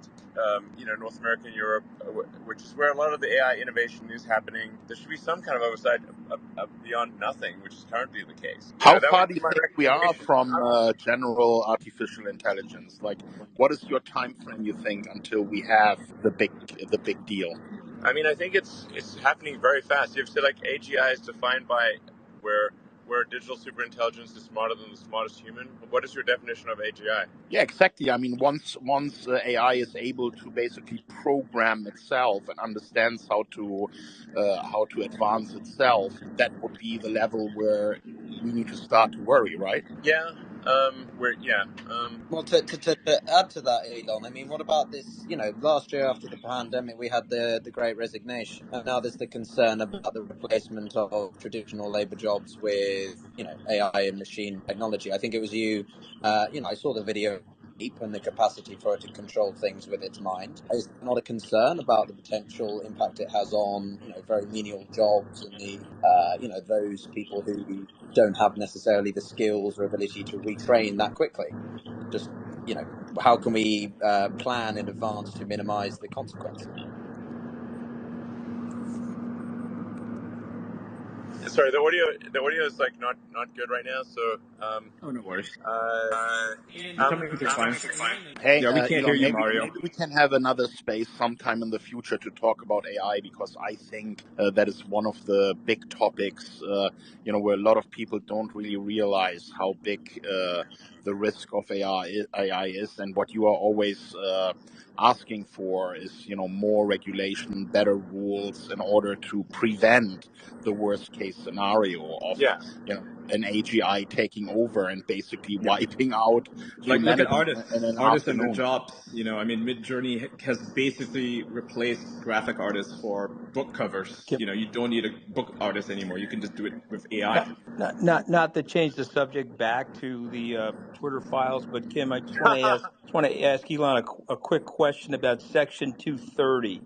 Are you concerned about that now, and what the government could potentially do to Section 230 as a result of the flattening that you're creating at Twitter and all the truth that you're pushing out and the objectivity? Well, I think it is, and I did say this on Twitter publicly. It is good that we actually that the House will be Republican. It's generally not a good idea if the U.S. if the House, Senate, and executive branch are all of one party. Then you have sort of a situation. So it's good to have at least one of those branches the other party, because then they will check the worst excesses of both parties. So I think I think it's good that the House will be Republican, and at least and people interpreted that as like, oh, I must be some huge Republican or something. It's like, no, I'm a huge moderate. Actually, is what I am. It's just like I wish people were rigorously moderate, but like by its nature, being moderate does not lend itself. You cannot be. It's like be fanatically moderate, but fanaticism. And Be a moderation radical don't go centrist, together. I think some YouTubers like to say, right? Be a radical centrist. Yeah, A exactly. pragmatic Radical ideal. centrist. So it's just like you want to have the government pass laws that are in the best of people, not that are in the interest of a small segment of the people. And so that's why I think if like a mixture of parties in control, then they will pass only things that sort of are the intersection of sets of what both parties agree on, which is more likely to be in the interest of the people. So I think I guess I feel pretty okay about that Section 230 stuff. Yeah. Elon, Can you just quickly, guys? Can you hear me now or no? We got you out there. Yeah, I've got great speakers that just came up because now it's not glitching for me anymore. So I've just welcomed Clayton, Patrick, Bet David is on stage as well, and there's more speakers about to come up that all of you would know. Now my space is working. So guys, feel free to jump in and ask Elon any questions. hey, thank you so much. If you want to retry the co-host thing too, Mario. I Sorry will about now. that, I will Clay. now. Yeah, I will now. I will now. Go ahead, Clay, and then Patrick. Go ahead, Clay. Hey, thanks, Elon. This is Clayton from Redacted. One of the stories we've been covering on our show over the past couple of months is Dr. Shiva's lawsuit. He was banned from Twitter running for the Senate from Massachusetts. And one of the things in his lawsuit that was uncovered was the back-end government portal to both Facebook and Twitter, the trusted Twitter partnership.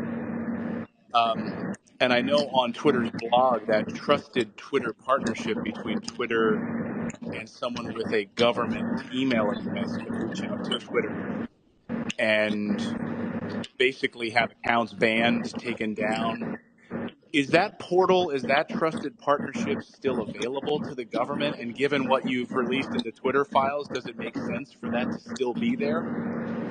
I got to dig into this trusted partnership thing. Obviously that has like some Big Brother vibes. Twitter will adhere to the law, but it will not do. It's not going to go beyond the law. And if there are laws that don't seem to be the interest of the people, then. Hey, it's Ryan Reynolds, owner of Mint Mobile. With a holiday offer, I think that you're going to like. When you switch to Mint now, you'll get 3 months of premium wireless free on any plan, even unlimited. Yep. Even unlimited, that's right. While the big wireless companies spend billions on holiday ads luring you into expensive contracts, we spend $79 on this stock video so we can afford to give you stuff for free. You gotta be into that, right? Yes, you can. Of course, to change the laws to be in it. But I'll dig into this trusted partnership thing, find out what's going on. By the way, Clayton, I do watch Redacted, and I love you and your wife. You're doing an amazing job, so keep it going. Eric, Sebastian, did you have a question? Yes, I do, Elon, and it may be a follow-up to the prior question. Elon, in the Twitter, the Twitter files, the things that you found, did you find any relationship between Facebook and any other TikTok, whomever, with regards to what could be considered, the collusion with a certain political parties? Was it in other words, was there any collusion among other social media groups with Twitter? I've not directly seen that. I'm not saying it doesn't exist, but I've not seen it yet. In fact, in terms of the Twitter files, Matt TV's read way more than I have. Like, my priority has been just getting Twitter healthy and fixing Twitter engineering so that we can actually, release features at a high rate. That's been my priority on the Twitter front. Is we've got to get Twitter to be in a financially healthy place, fix the engine of engineering, so we can add the features and capabilities that'll make it much better and improve transparency and trust and all that. So actually, I don't most of the stuff. I've read hardly any of the Twitter files. Matt TV has, and Barry Weiss is also getting access to it, so she'll read it too. Have you been in contact with any of the other social platforms, Meta, Google, etc., since the release of the files? Has there been any pushback, any concerns, anything at all, or it's been pretty quiet? They haven't reached out to me. I'm not aware of any outreach from them. So I guess, look, if it turns out this like stuff that the public should know about, then we'll put it out there. Matt TV and Barry Weiss, hey, listen, whatever you see, if you think public should know about it, you just post it. With regards to the dissemination of information, so right now it's just Matt TV and Barry Weiss. Do you have any plans to maybe give access to more journalists, like say Ryan Savitra of Daily Wire, Jack Posobiec? He's done a lot of coverage on this stuff even previously, so I'm sure they'd love to know. Yeah, I think maybe at some point we should just put it all out there, So I think at the beginning it's good to have some coherence, and so it's not just a million stories all at once. Yeah, it makes sense. Yeah, it's a drip feed at first, and then later on it's going to be a flood, right? Because otherwise it's just too many stories, too much all at once, and then people can't really focus on anything. Yeah, makes sense. Yeah, you just get drowned out in the flood of things. I think once we think that the stories the critical stories have been told, then I think probably the right move is to just provide a data dump, and then people can go through it and see what was missed. Are you surprised at all about the blowback against Matt Taibbi over the past 24 hours? A number of liberal news organizations, a lot of liberal news reporters came out and really slammed Matt Taibbi, which really was really shocking. What was your response to that? Well, I think those people should be looking in the mirror and wondering why they were deceptive. Why did they deceive the American public? And instead of trying to redirect blame to Matt Taibbi, they should be accepting some responsibility themselves for not being truthful to the American public. Elon, it's Mike Cohen here. Congratulations on, of course, the acquisition of Twitter. But my question to you is, how are you going to go about combating the issue of bot farms who create so much misinformation and hate on your platform? The last thing I do, I will defeat the damn bots and trolls. Maybe they need like a mind virus that purges them, just makes it self-destructive. Yeah, I mean, it's war, and we're going to win that war, big time. Yeah, because I'm confident you will. The extent of the hatred that these bots cause is astronomical, and it's really terrible. But thank you for your commitment to that. Absolutely. Can I jump in and ask a question here, Michael? Just real quick. I wanted to say something about the bots. There are, of course, commercial bots, right? People trying to do spam, but the more dangerous bots are those that are trying to interfere in discourse and try to manipulate the conversation. And those are primarily run by governments, right? They're run by the intelligence community in different countries. They're trying to manipulate the way people are talking, for example, about Ukraine. I think one of the more famous examples here are the so-called NAFO bots that are going out and shooting everyone down. People. Yeah, often where they're mixing it, right? So the intelligence community does it in that way. They have real people, then they have bots that are fully automated, and then they even let their intelligence community employees work with Twitter profiles to chime in as well. But all with one goal, which is to manipulate the public discourse towards their goals. And I think you experienced that yourself when you spoke out for peace in Ukraine. You were attacked by these same bots. Yeah. No, absolutely. Like I said, I've been on the job a month. I'm very good at software. I wrote software for 20 years, and I was very good back in the day at defeating the scammers. And the bad actors had free reign instant before. They will not have that in the future. I look forward to that battle, and we will expose those who are acting to manipulate public opinion and shine a bright light on it. So, fantastic. Hey, Kim, if I could just ask a quick question on that same topic, because there was a point at which I was told by someone who apparently had access to this Discord server for these NATO or NAFO trolls that I was among their top targets, or even the number one target for a while. So I'm just sort of a personal curiosity. By the way, this is Michael Tracy. And so, Elon, I'm just curious if you were able to detect or gauge any inauthentic activity on Twitter specifically related to this sort of pro-Ukraine faction, or was there a particular sort of system that kind of connects those actors that you were able to discern since you've taken the helm? Well, the tools that Twitter currently has to detect large-scale manipulation are quite strengthened. That's why, but in order for that to be strengthened, we must, like I said, build the engine of engineering to be able to sort of see what's going on in the system. I mean, over and over again, it's like Twitter doesn't know what's going on in Twitter. That's actually the issue. We need to build the tools that can analyze what's going on and see where is there evidence of large-scale manipulation in order to highlight it. And I think even if it's not shut down, if it is simply highlighted and said, wait a second, these accounts are all acting in concert. They're acting in a way that is faster than a human could possibly coordinate. This appears to be a link, 100,000 bots linked that are all acting in concert.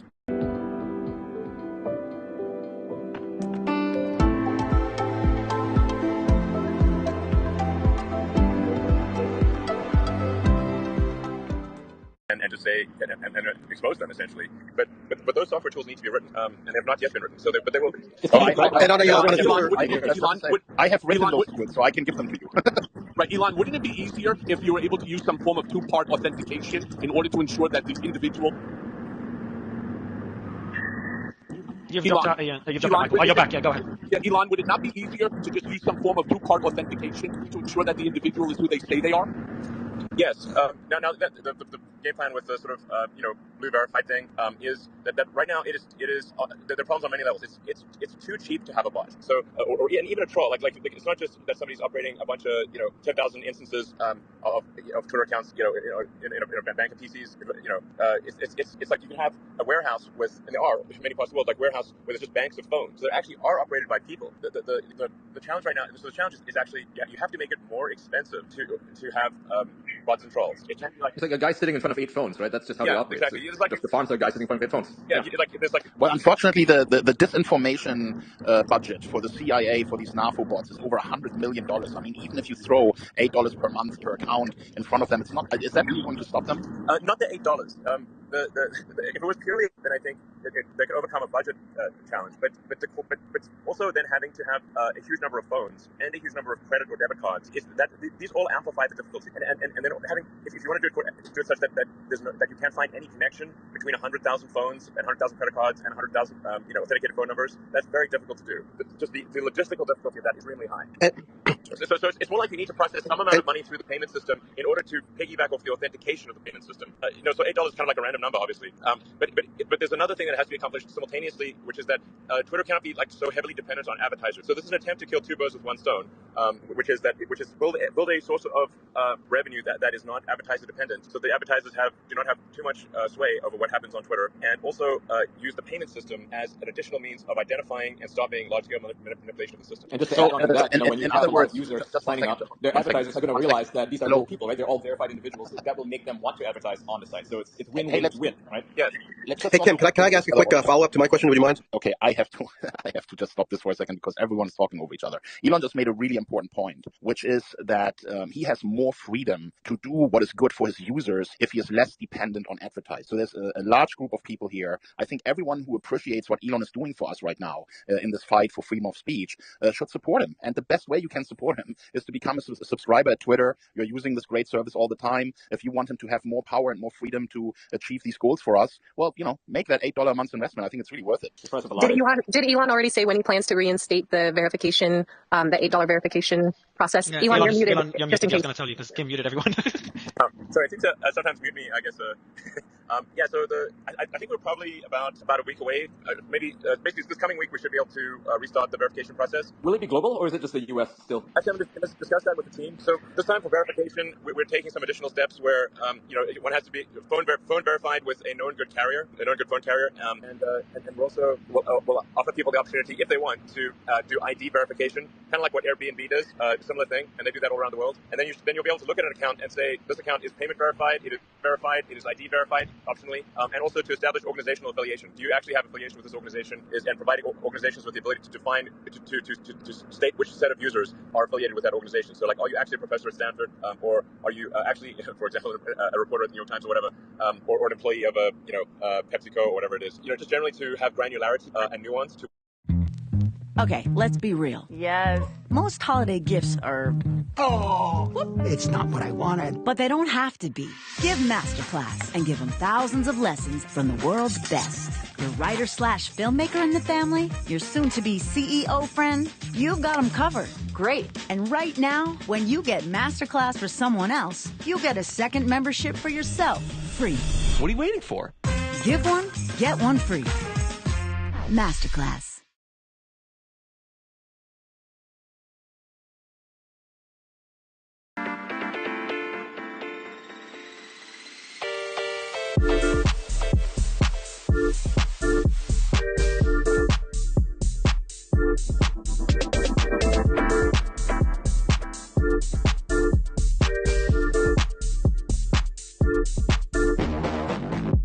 What verified means, as opposed to the sort of like grab bag of nonsense, which has been the past blue verified situation, where you could have been an intern at Mashable 10 years ago, and now you got blue verified, and it's kind of crazy. And then they're also just being traded constantly. You could just buy a verified badge, so you can't actually tell if something is blue verified. For Legacy Blue, you can't tell if that is a legitimate situation, a crypto scam, whether they're actually you don't know because there's no granularity to it. And there's a way to buy them off of Google right now. Like you can literally Google verified accounts and they sell them for like $200, $500 or something, right? Yes, exactly. It's not like blue verified. It's not like you have to go to the in quotes dark web to buy blue verified. You can literally Google search it. It's on page 1 of the Google search results. Legacy blue verified. So it's just basically Legacy blue verified is a corrupt garbage file. And so we need to move forward with something that gives granularity and detail and nuance about the nature of the verification, and so that you can actually trust what you see.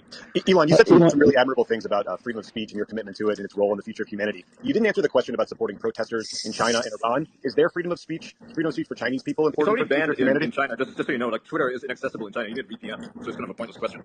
So you don't think making it accessible for Chinese or Iranian? It doesn't matter. No, it's not Elon. It's not Elon blocking it. Tommy, you had a question, Tommy? That was Tommy. Oh, okay, go ahead, Tommy. Can you address the question of the freedom of speech at Sebastian Gorka? Because a lot of people are confused that it's a First Amendment issue, what was dumped by Matt Taibbi. The First Amendment concerns government suppression, so anything that happened before January the 20th isn't First Amendment unless it was the Biden administration afterwards. So for those who think that we've got the smoking gun and they don't need to wait for anything else, could you address that issue, Mr. Musk? Yeah, I mean, well, first of all, actually, there are issues if there's election interference before the government, because that is, I think, an issue. It certainly would appear that Twitter falsely claimed that there was not election interference. Right, but that has to do with in-kind contributions. That's a very different kind of thing, and it is criminal. But can you tell us if there will be more smoking guns coming? Yeah, I think there will be more smoking guns, because the obvious next question is, well, what happened after the election? Exactly. Yeah, I mean, that's probably the right thing for episode 2, is what happened after the election. And how long do we have to wait for episode 2? I don't know. I'll check with Matt. Will, just quickly. Will, go ahead, Will. Thank you. Elon, apologies if you addressed this earlier. Appreciate how long you've been on this call. What subjects outside of Hunter Biden, by the way, this is Will Kane from Fox News, what subjects outside of Hunter Biden were subject to the most government-induced censorship? As I said, you may not have heard my earlier comment, but I don't actually, like I said, I've been working on getting Twitter to be healthy and fixing the engine of engineering. I've not been sort of poring over the Twitter files personally. That's sort of been, Matt Taibbi is doing that, and Barry Weiss is going to do it now as well. So anything I say would be somewhat of a, guesswork, really. So I don't know. There's obviously a lot of questions around Jan 6. There's questions around, COVID. There's a lot of questions. But I think the important thing is that we just get, bring daylight to all of these things. And so anything that Twitter has done, and sometimes a lot of times Twitter's done things that it wasn't malicious. It was just foolish. So the things that are like nuking people for NPCs, right? For posting NPC memes, thousands of people were banned. Yeah, exactly. From just a quick question, with the companies that stopped advertising on Twitter, which I think most of us agree is just not right, has there been any progress since? Have you been in discussions with them? And what are some other strategies to bring in revenue so we depend less on advertisers? You can hear this is Eric Bowling again. I was wondering if you have any knowledge or you can have any proof that there's some indication that a lot of people on the right side of the political aisle lost a ton of followers. I would say from 2015, 2016, all the way through towards the end of 2021. I'll give you anecdotally myself. I lost 80,000 or so, and not until you purchased Twitter did I start gaining followers again in a fairly robust manner. Is there any proof of that? Do you have any evidence of that being sort of a plan or a strategy on Twitter's part? Again, like I said, I have not read the Twitter files, so it's difficult for me to say that. Except, so my understanding is limited, and that's why I would leave it to Matt Taibbi and Barry Weiss and ultimately others. But if I say what is my best guess is that there was a very different standard applied to Republican candidates in the U.S. versus Democrat candidates. There appears, and I emphasize appears, I'm not saying this is definitely the case. There appears to have been a double standard where Democrats were not censored and left causes were not censored, but right causes and Republicans were. And I think this is frankly obvious to anyone who uses Twitter without any expose of Twitter files. It's not even-handed, and it's frankly the behavior that is be expected from an organization that is based in San Francisco, which is far left. So from their standpoint, it wouldn't seem like that they're being unfair. From their standpoint, it's simply how they see the world. I mean, I think Matt posted like political contributions of Twitter being over 99% Democrat. So, well, what kind of viewpoint would you expect people to have then? It's the behavior you'd expect from a company that is essentially a distillation of San Francisco politics. And I hope that. By the way, just really quick. By the way, I want to make a suggestion. I want to make a suggestion real quick. Elon, when you are speaking, we can hear you really well. When you are listening, the background noise from your jet is interfering a little. Okay, sure. Can you just mute yourself when you are not speaking? Yeah. So anyway, I have a question. Like, so when you're making the files available to everybody, or rather more people, I'd just like to request that I don't know, give it to me because I work for Rebel News, and I think we could do a tremendous job covering this as much as anybody else. Really. Yeah. So Tim Cass is trying to come up. By the way, Elon, just ask you a question. But in the meantime, I'm just want to go back, and I know the Persistence has a question as well. I'll give you the mic right after Persistence. But one question again, back to the advertisers, Elon. Not sure if you heard it before. Any progress there with the advertisers that stopped advertising on Twitter, which we all agree is just not right, and any other strategies to bring revenue outside of advertising? You're muted, Elon. Yeah, so I mean, so Apple has fully resumed advertising, which is appreciated. Apple is the single biggest advertiser on Twitter, and historically and presently. So thanks Apple for fully resuming advertising. And I think we are starting to see a lot of other advertisers also resume their spending. I think the problem is that they would read all these stories in the media and then think that they were true, and they're not true. And then as it's becoming clear that the media stories about Twitter being some sort of like right-wing hellscape, which it absolutely isn't. And in fact, it is. There are far fewer bots, far fewer trolls, and it's actually I think way more fun and interesting. And we're seeing that in the user minutes and in the daily average users. Then advertisers are like, oh, okay, I guess maybe it is safe to get back in the water. And so we are seeing advertisers resume advertising on Twitter. So that's a good sign. I wish it would be faster, but we are seeing them resume. The more concerning factor on the advertising front is just the entire industry-wide drop in advertising, which Twitter is not immune from. So even though advertisers do get back on, the advertising expenditures in general are dropping for all companies. And so it is imperative that Twitter have an alternate revenue source, hence the subscriber revenue, which is just very important for both of the survival and of Twitter, and to reduce its dependence on advertisers. Yeah, overall, I think I'm cautiously optimistic about the future. Yeah, so I'll add one point of credit. Like I have no stance. I have nothing against the old executives at Twitter, etc. But very objectively speaking, what you've done in a month, and again, that's purely being objective. What you've done in a month. I just bought the world's most insane flashlight. It easily lights up my bedroom, but that's not even the coolest part. It's truly 10,000 lumens, which means if you put it up to paper, I can't look at this, but I think it's going to be smoking. And finally, I'll show it outside. So this is its low setting, and this is turbo.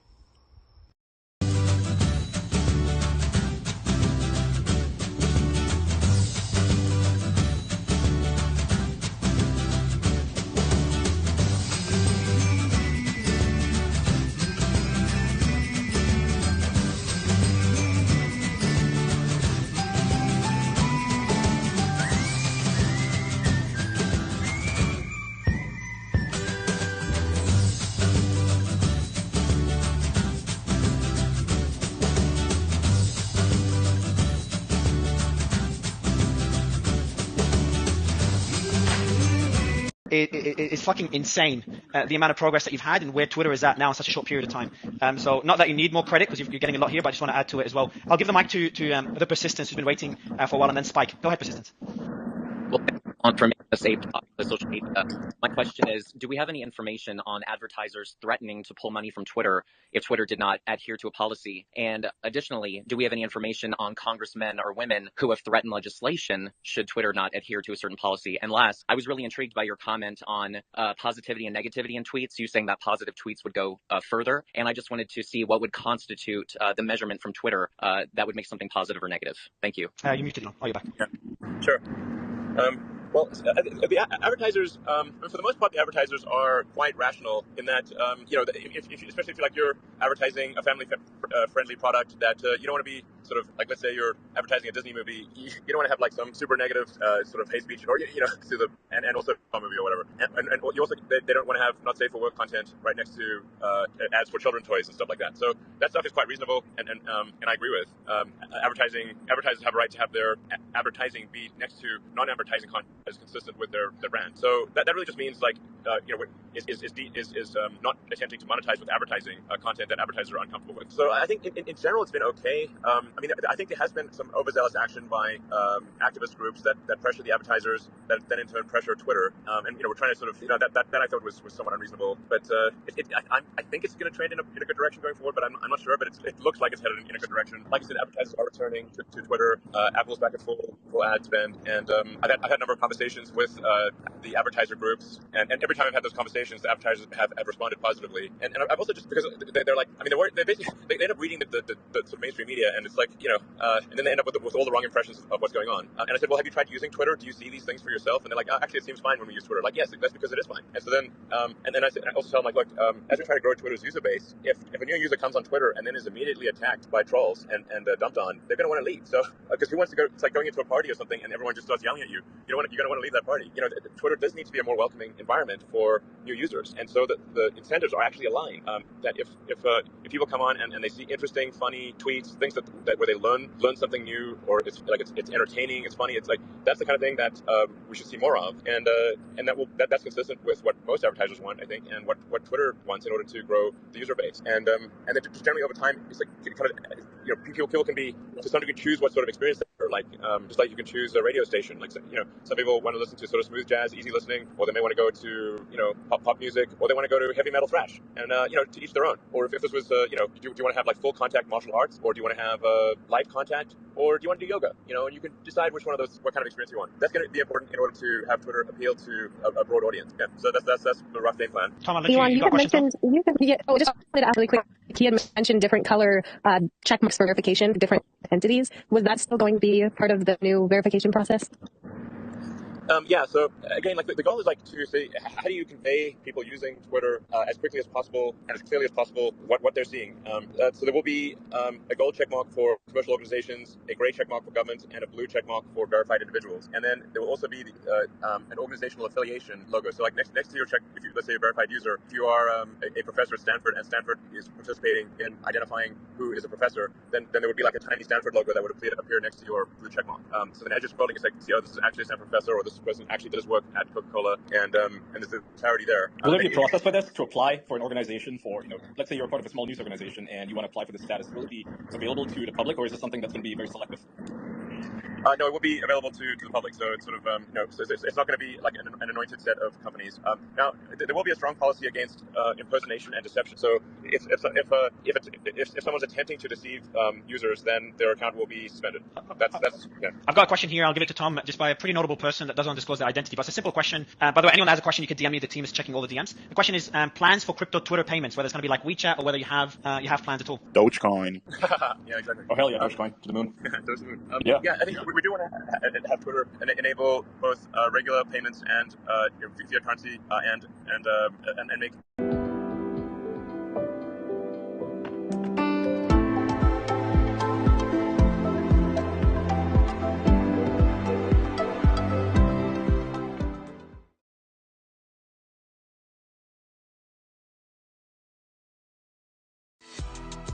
What I loved about Kajabi is that it had everything in one place, because I was like, oh my God, I can pay, I can create a website, I can have emails, I can do everything in here. And it wasn't hard to learn. Without Kajabi, I would have really started.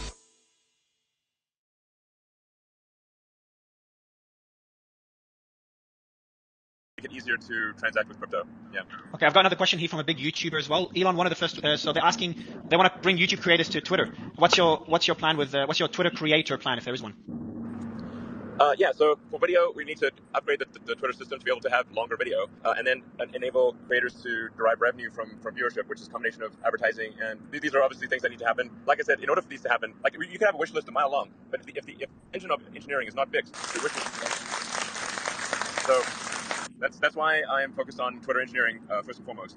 In the absence of that, you can have a wish, whatever you wish for cannot be done because the engineering is not working. Hey, I have a really great suggestion for you, Elon. And right after Kim, I'll let Tom jump in right after you. Tom, sorry for delaying it so much. Go ahead, Kim, sorry. Yeah, you know how foreign media is labeled on Twitter often as like Russian-controlled, state-controlled media? Why don't we do the same thing in the US with all of these media organizations that are telling us to go to war? This is all great. Like, why don't we label them as well, US government state media?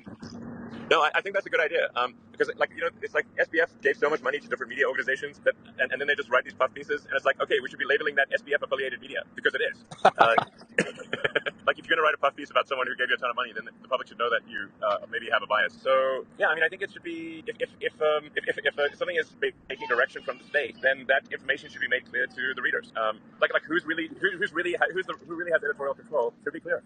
Because that's all part of like trying to give users of Twitter the most accurate and truthful understanding of what's going on, and be able to calibrate what they read, see, or hear on Twitter, to be able to calibrate the truthfulness as a function of where is it coming from, who is the author, who is controlling this from an editorial standpoint, and so then they can apply reasonable judgment in that case. Yeah, no, I agree with you, and I think that would be a really good thing to level the playing field, because when you want to find out about what's going on in Ukraine, and you get it from sources that are labeled in a certain way, and then the U.S. news sources are not labeled at all, the problem with that is that people think this source is trustworthy and this source is not trustworthy. So if Twitter has labels like this, then they need to be applied fairly also against media that is clearly pro-war and clearly infiltrated by commentators from the intelligence community who are telling us all this bullshit about why we have to be at war. I agree. This is the maximum truth. Is a truth still set you free. Tom, John, I know you've been waiting for a while, Tom. Thank you for having me. I have to sign soon, so maybe just a couple more questions, and then I gotta go back to work here. I'll let Tom jump in. He's been waiting. Quickly, Elon, yeah, just before guys. And we appreciate keep innovating and keep creating. Thank you. And Elon, I'll go ahead, Tom. I'll let you ask your question, Tom, and then I'll jump in. Go ahead, Tom. I don't think Tom's here. Yeah, so I'll jump in, Elon. My question to you, because Tom's not working on his end. It's actually a simple question. I'm going to shoot my shot. If I can get a DM on Twitter to have a line of communication, and then I can try to get you on, convince you to join more spaces. So it's not a question. It's just giving it a shot on my end. I appreciate you joining again. This is Tom again. Tom, go ahead, man. I said my word. Now it's your turn. Yeah, thank you. This is Tom Fitton with Judicial Watch, Elon. Appreciate your public service and your transparency efforts here. My concern is, as the head of a watchdog group, is the government corruption in response, not only to what you potentially may uncover, but in response to what you're doing. And when you have the President of the United States from the podium celebrate his election victory by calling for a national security review of your activities. You have senators, focusing on you. You have other government agencies investigating you and your other businesses. Are you concerned, A, about the retaliation? And B, are you seeing evidence of it already? You're muted, Elon. Well, government is slow to act. So this is the thing about it that's important to appreciate about anything government related is that they're not nimble, they're slow. So I think the actions that we'll see, and I think there probably will be some actions, will happen, but they'll happen slowly. And it's only been a month so far. But I would expect some. There's probably at least a few nefarious things that are in the works right now. Probably, I would say it would be naive to assume that there are no nefarious things. And so I guess but I will just expose them on Twitter and see what happens. Well, the most important thing, you don't have any suicidal thoughts, do you, Elon? I do not have any suicidal thoughts. If I committed suicide, it's not real. Well, that was done. Clay, I know Elon has to jump off, so maybe one more question or one or two. Clay, and then Ian, I'll let you end it, Ian, because you've done a great job asking questions earlier. Clay, go ahead. Yeah, Elon, this is Clay Travis with Outkick Fox News and radio show with Clay and Buck.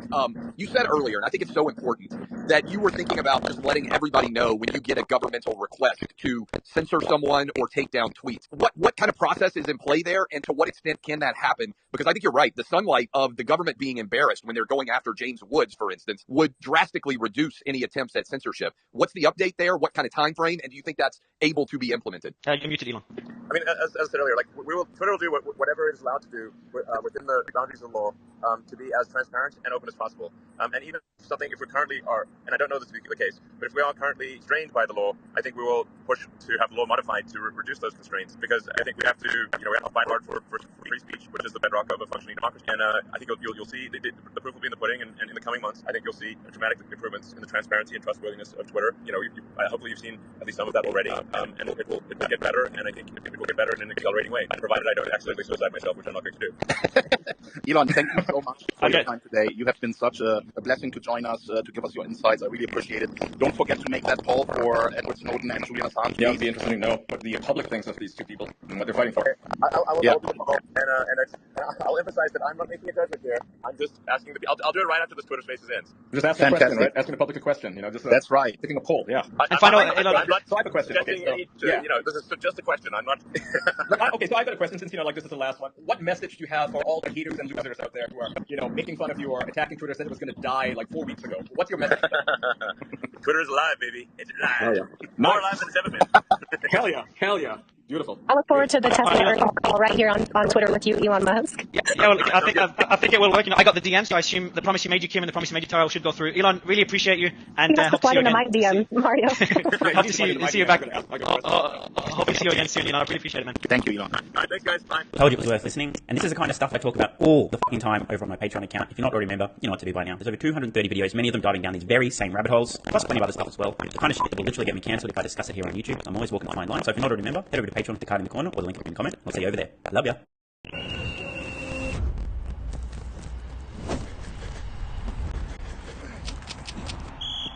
When one of us comes up short, we all come up short. There's no vape in team.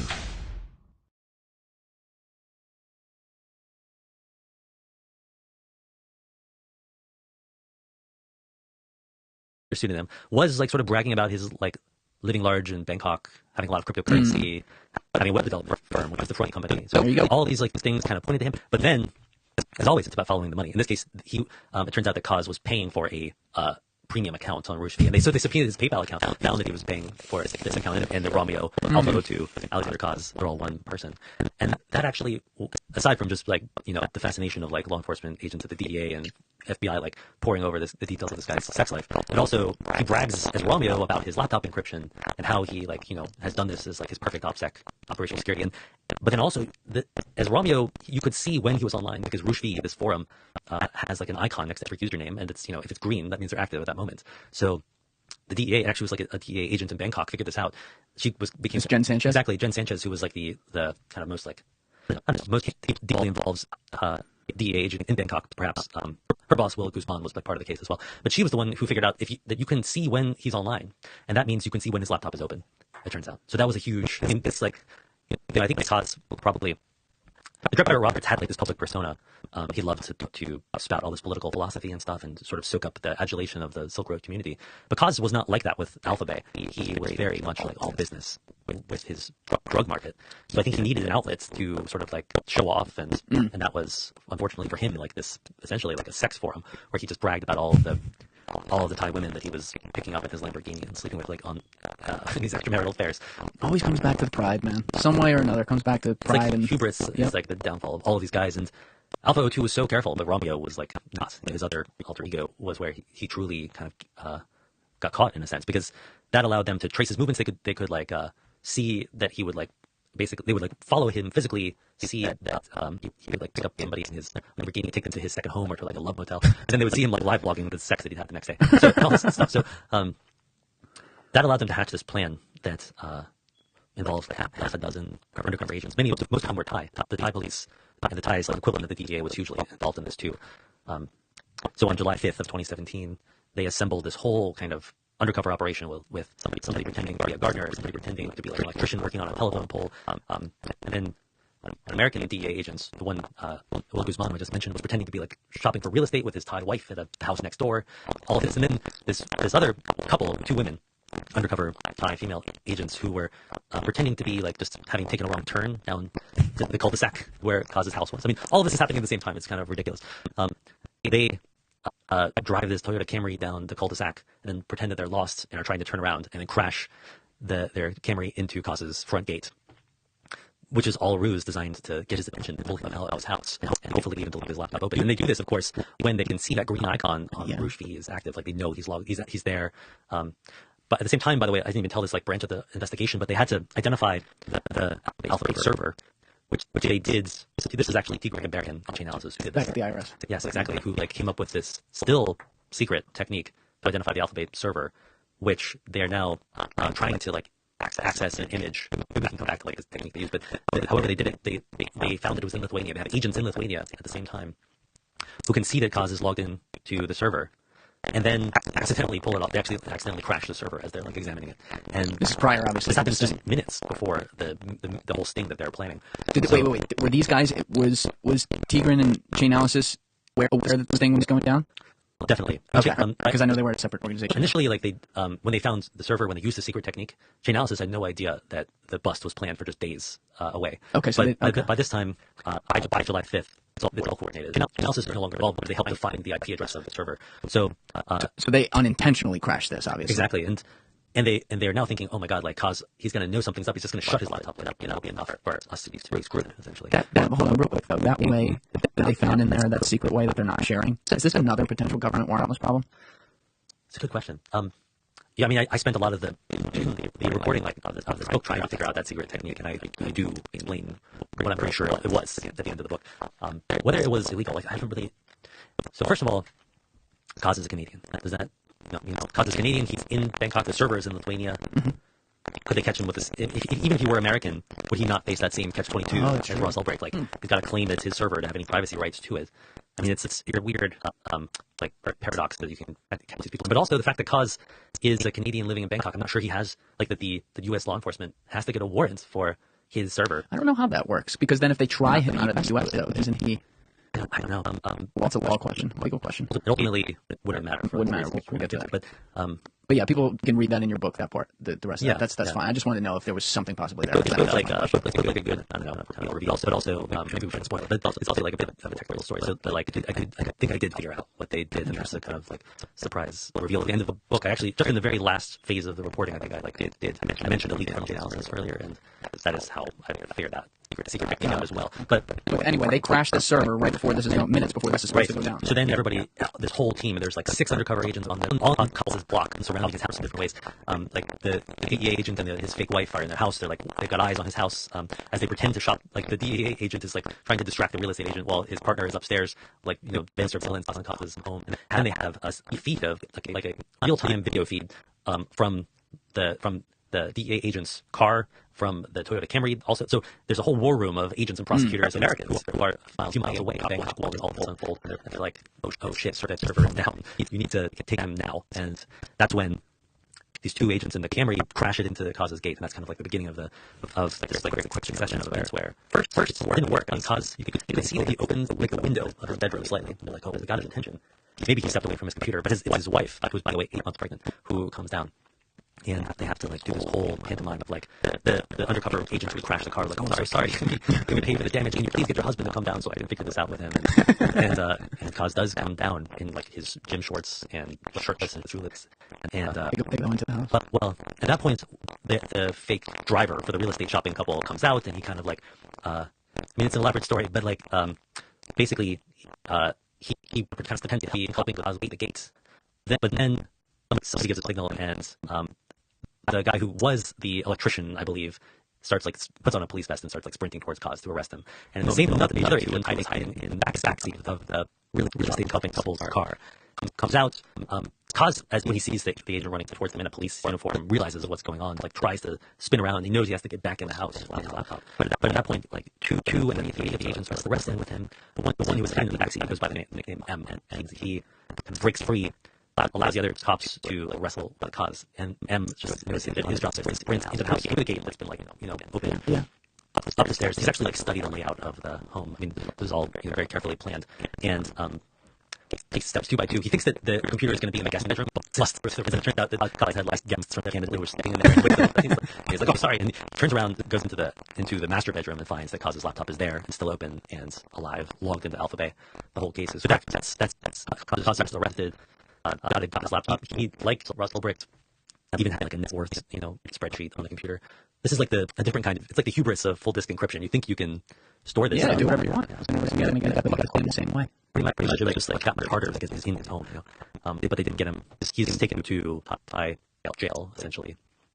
He agrees to extradition, and then a week after his arrest, he's found dead in his jail cell. Alleged suicide. Right. Yeah. So. Of course, U.S. law enforcement, Thai law enforcement say that he committed suicide. He hung himself. The guys hung themselves in prison these days. His mother, his defense attorney, of course, say that he was killed. What? No, there's a question. What are they getting at? Are they getting at like, okay, he was out for too, but there's someone behind the whole operation and the government behind it, the Bushman, whatever? I don't think anybody who would claim that Kaz was murdered knows who murdered him or has even like a strong theory. But yeah, there is what it like maybe like Thai robbed on the take, apprehended him. Once he got caught, they killed him to keep him quiet. Maybe he did have a local partner. Maybe he was tied up with the mafia. I mean, I did hear from one of his friends who was like catching out at one point with Russian mafia in Bangkok. I don't know any of them, but he had like a liquidity problem. Like he had more cryptocurrency than he would deal with. Obviously, that's what got him caught eventually. But he was cashing out through exchanges too. They ultimately traced like more than a dozen of his exchange accounts in his name and his wife's. But yeah, maybe he had like a local laundering partner too, and something like that, and that person had him killed to keep him going. I also don't know who's not. I couldn't figure it out. I went as far as like spending hours and hours with all of the Thai officials, the detectives and the agents, and the people in this agency who like masterminded the operation. And again, the jailer on duty, and yet I still don't know the answer to this question. There's security footage. They do, but it's missing about half an hour. Oh, yeah, very convenient. This is the thing, and of course, his defense attorney says things like, "You're kidding me! Like this got what I watched with the show that his defense attorney. The video was the last minutes live is before the Thais shared with me. I mean, I didn't even know that there was going to be video in his cell, but they brought me down to the jail. Like I was interviewing the agent in this DEA equivalent office, Bangkok. The jail, of course, they brought me down there. I met the jail agent. They were like, he was right here, and I can see the video, the cameras. So I asked them to share the video. They did with me. They shared the corners as well. And yet the video shows him, sitting in a cell. Then you see him go off screen. By the way, his cell, the way that happened was that his cell, there's a small internal wall back of the bathroom behind it. It's like a 3-foot high partial wall with a little swinging door. And he goes behind that door, and you can actually see him just barely sort of messing with the towel. That was what was used, or what indicated him. And then that event, the next clip is, you see Thai police and then Jen Sanchez, who we mentioned, who was like the on site looking at his body, running in. I can't even see, like looking a little bit over this wall with dead body, which has been choked, by towel fashion into a noose. And I truly, I appreciate that you're a skeptic. I'm an agnostic. I did my best to figure this out, and I do not know. And I defense attorney also was like, well, I stepped back, like Jen Sanchez, the DEA agent who found his dead body, was like, I know exactly how he did it. He tied his towel into a noose, sort of shot, like got the end of it wedged into the hinge of this 3-foot high internal door, and then he leaned forward to cut off his air supply. The defense attorney is like, that's simple. Nobody can instigate case that way. His body is not even suspended. The noose is 3 feet off the ground. And then I actually did a lot of really gross, grisly research into how these kind of the auto in cases like trigger cases based on like the accidents or death from autoerotic asphyxiation, and it very often happens with bodies that are not fully suspended. I don't want to get into like too much about how to kill yourself, but it's just dangerous to talk about that. But suffice to say this: what is confined to talking to a lot of doctors that is or the reading literature and that. It is possible to kill yourself this way. The fact that he was going in there and he was basically saying that he wasn't out on video makes it sound a little suspicious. It wasn't like he legitimately did. But I mean, I know a lot of fuck to make sure that when someone kills themselves in prison, that doesn't happen to be the 15 minutes where the camera's not working. I know, and it's so. It's like Thailand is not a country where police are held accountable. So I can kind of imagine. This is what I was told essentially that the video shows Todd's like messing with the towel, going to the back of where else he's wearing it. And then stacked in people is running to find his body. And between those two moments, there's half an hour where nothing happens. And the Thais say that they just deleted that because it shows nothing. So, I mean, I think Americans hopefully better than to delete the evidence of it. Like, apparently not. Exactly. But if that's a different story, it's a very different story. So, I don't know what to believe, but I don't want to like attribute to Malice what might have been like ridiculous. Yeah, it could be open-ended. Yeah, and that's where I left it with myself. But that in that case, they had that out too. Like what happens? He did have other people on the sites that were so good who at least like reported to him, right? They had Alpha 02. They took down Alpha Bay, and at this point, had, as I said, like taking over the biggest market. And just as they planned, like it worked beautifully for law enforcement anyway. That thousands and thousands of refugees from Alpha Bay flooded into Hansa, second biggest market. Not knowing what it was all kept secret. I mean, it was full. I think like days before even it was clear that Alpha Bay had been taken down by law enforcement. People thought it might be an exit scam. People thought it might just be downtime. That's something with the website on the dark web in particular. They also got flooded into Hansa and registered there. And Hansa had been turned into this just like absolute surveillance death trap for its users because it was completely top to bottom now controlled by Dutch police who were taking control over roles as administrator. And they proceeded just to do every evil trick they could think of. They had all these users under their control. It was like such a rare situation. and they really did do everything to you're not supposed to be actually bottom on a bit of the dark website, even for the dark web administrators themselves. But if you turn the dark website into a trap and like change its code, yeah, they hold the key. Yeah, you can start these traps, and that's what they did things like when you make a dark web deal, you were supposed to encrypt your address, but by this point, dark websites had features that automatically create address for you, but Hanzo has to encode it, so that's record your address, of course, and they got everybody. They had them all. And they even like did a thing where they all tricked dealers on their site and downloading this file where like there was icon. That's the icon was loaded by pulling the image from a server under Dutch control, so that would like essentially reveal the IP address of everybody in that file, like a kind of beacon Trojan horse. Wait, that is IP address even if it was in Vue? That's it. Well, I think they would use it once it Hansa, but they load this file on your computer, and that pulls in the image, not over Tor, and therefore it reveals them. So they got like dozens of the biggest dealers on Hansa, but who work for Alchemy exactly that way. They also did a thing where they tricked everybody to uploading like images to the site of their drugs they were selling, and there's a automatically straightening out the metadata, the location of a photo, and instead they of course recorded that. So all of these cryptocurrencies were used to identify the dealers, and over the next, it's not they extradite all these guys in the U.S. All the dealers. Yeah. It's not really clear exactly like what how all that data, which was collected essentially by Europol. The Dutch police collected this data and handed it over to Europol, and it gets fed into like U.S. systems as well. And then it's just like such a local operation. For them, it's like 3 different major plus dark web dealers over the years, where all these code names, like I forget what they were all called, like Salvatore, they're like Tor in their clever names, and hundreds and hundreds of dealers were arrested. So it's not I think that they almost perfectly obfuscated data, which would generate 500 obfuscation rate and the other technique. But suffice to say, like there was an enormous number of things that followed around the world. A lot of these people were not ignited; they were prosecuted in their own country too. It's a massive success from the government. It was also the biggest psyop ever performed against the dark web. That we know of. Yeah. Sure. I mean, against particularly the dark web markets, because it was like you cannot trust the people that are in charge of the dark web markets. Like even the Red Power Roberts of whatever Hansa himself might be working would be a Dutch police officer, and that will still have a lot of fear. It took like a very long time for the dark web markets to recover from all of that chaos and paranoia. See, we know about for example, the dirty DEA cop from and the Secret Service cops got worse in prison position from Stokel's case. I think there's obviously part of the story, but I'm always curious with all these sites how many people were unknowingly doing it on behalf of an organization. Like I will tell you, one place my head goes with like Alpha 02 is that he was an agent of somebody doing something. Like it's possible, you know. Certainly. I mean, I talked to the Security agent that like that case, and I don't know. I spend enough time with them that I don't believe they're lying when they say that they actually intended to extradite Raz to the U.S. and flip them. Like they were going to actually they wanted to turn Alpha, or at least take their data, but to turn Alpha into an incredible informant and use that to do other kind of like stings, traps. But it was that, and they really saw that as a huge disappointment. I mean, I don't know if Cosmos killed would have killed him, but I don't believe that the U.S. DEA and prosecutor officer and IRS, I think if any of them would have met him, they wanted him on the USA, as they say. That actually makes sense. So good going someone else. But you're absolutely right that like they wanted him to be the kind of asset they talked about, but unfortunately for everyone, he died. So as you say, like was there something extra that was not legal about like how they got to his server? Maybe that might have come up in trial, but he never had a trial. He was dead.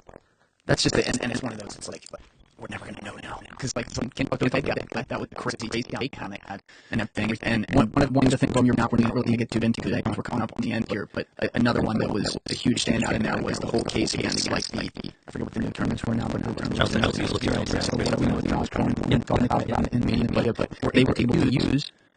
Long story short, here they were able to use cryptocurrency tracing techniques to be able to get these guys, including you opened with an example of a teacher in Atlanta, Georgia, who was the vice principal caught using this method. Essentially, he had collections of child porn. Absolutely.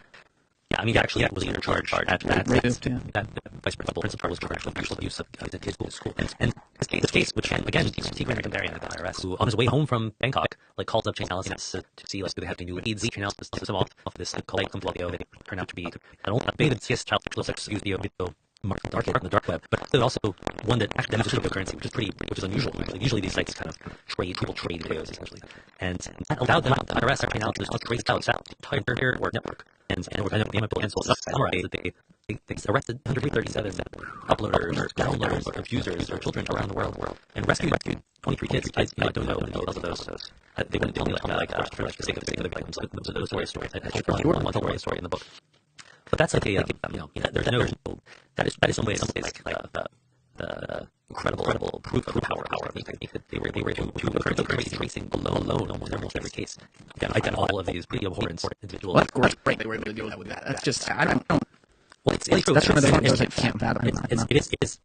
Of course, I could not legally look at the materials, but on the site was taken down. I talked to all of the. I mean, IRS agents are not equipped either to look at the stuff that they had to. He agreed to various case. Chris Cheskin Case, thrown in deep like that. I mean, certainly interesting Twitters who never looked at this stuff before and have no idea what they were getting into and were traumatized. I mean, like I can't even imagine. It's definitely like part of even as I covered this stuff for this world of hackers or dark web for 15 years, Twitter, and I've never always been avoided my games world, and because it's just so dark. It's like the darker part of the dark web I've ever wanted to even tell the story of, and just had to there, but also has a happy ending. It's like an incredible climax to a series of cases. Yeah, and I'm glad you told that story too, because it's luckily obviously we can't fathom that world, but it's not people. That's the really scary thing. There are a lot of people around the world in that shit, and the internet provided and we're unfortunate safe haven for them to be able to engage in this in a way that the world has never seen. And so, any way that can be like and that's why it's like the cryptocurrency space is great to me. It absolutely is. It's like totally unambiguously a righteous takedown, that one. But then I do kind of like try in the book too to even after all that to to ask the question, it's essentially a good thing for the world. And it turned out it's like what was supposed to be almost like a financial surveillance turned out to be the opposite. Financial surveillance is just so pervasive. It's so hard to use money privately, and Bitcoin comes in off of that. But instead, it's a threat for everybody, whether they are like child abusers or whether they're like dissidents or activists or people trying to might not be the worst. People who actually make meetings. There's always two sides. It's like hard to see the other side once you've seen the incredibly truly evil ways that this technology was people were trying to use it. But then there are legitimate reasons to try to keep money private, and it's not entirely good to come to the conclusion that Bitcoin is not the opposite of it. Well, maybe the only appropriate last question is for you to do, having done not only work on this book, but having lived among this real world and been in it for now over a decade. Where do you see? Obviously, like we're talking when there's an enormous bear market, and we just had the whole FTX blow up and all that. It's a whole separate conversation. But where do you see cryptocurrency going? Do you think there's something else that'll come up to replace it? But do you think the ecosystem built will eventually become a monetary system? Well, I think that I don't know. There are maybe like three different branches of where things are going. There's kind of civilized, like cryptocurrency. I mean, mostly become very civilized, become very legitimate. This notion that it's like a tool for crime. All money, also, yeah. I mean, it's a smaller percentage of all cryptocurrencies used for crime, but actually a larger absolute amount of cryptocurrency is still growing. But that's kind of the second fork that I'm talking about, which is that largely that is happening next to like Russian cyber criminals, untouchable people in Russia or Korea who can be traced can't be stopped. And then there is a third very interesting thing that's happening, I think worth mentioning, which is something like Zcash. The dream of the cypherpunks we started this hard conversation is still alive. If we can still stay it's a technology for truly untraceable payments. And Zcash be that. And then we've opened a whole new can of worms, which is a digital cash for the internet that whose promises of privacy and untraceability hold up. And then what about those horrible merchants? What about the drug trade? It's going to be, it'll be good for privacy. It'll be I don't know, very dangerous in other ways. And that world has never existed. And we're just like on the edge of a very unknowable future. Well, there are good and bad people in the world, and there always will be. And some of it's really heavy to think about, because if you could wave a wand and make everyone good, obviously you're a good person, you would. But there are questions certainly to ask as far as what is the biggest net good? Is the biggest net good not necessarily on the side of the government being able to trace every single thing that goes, especially with digital footprint in the new world?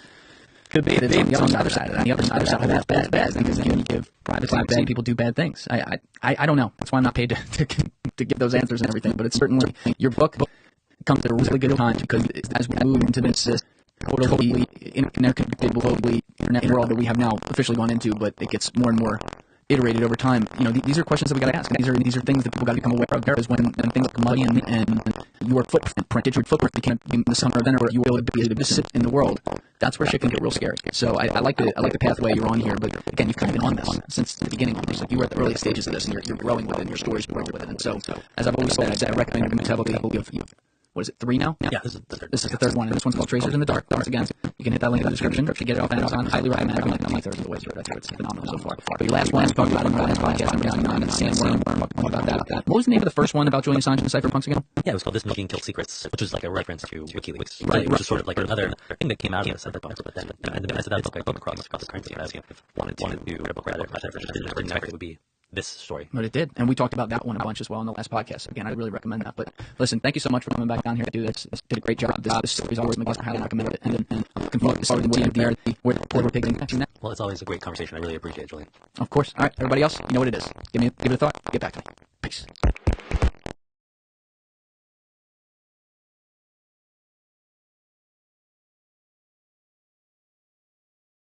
He's telling you the dream. He's telling me all this stuff. Like I got it all in my phone. Like same as like all these messages that are like on that initial TikTok that blew up, like Instagram that blew up. So it's a trip, but like at the same time, like I'm not over here like people think like, oh, like he's crying, like he like quit being like a I can't make it on here. Yeah, bro. I can't even think like oh he's like bitch, like he's not moving on from this. Yeah. And like but like I don't even know. Like I'm just working. Like I always like stay like working, but it's just a matter of like this is somebody that I respected more than anything, and I was then thinking like, okay, like this is, and then getting scared by the same thing, like, oh, people took my shit too, and then finding out about all these other artists, I'm like, wow, this is like, you're unlocking Kanye Gate. If I don't say anything, like I'm almost like let these people down too. It's a big like me. Yeah, I feel like Kanye's like fan base and just like celebrity is so strong and infinite that like it's almost impossible to like sway his fans. The amount of hate I got like from saying that, and I when I released it too, like I was like telling my sister and my family and everything, I was like here it comes, like who knew, like if it did blow up, because at first I didn't know it was gonna blow up, but if it did, then I was like, okay, then I'm gonna get a ton of hate, and like the amount of hate has been like insane,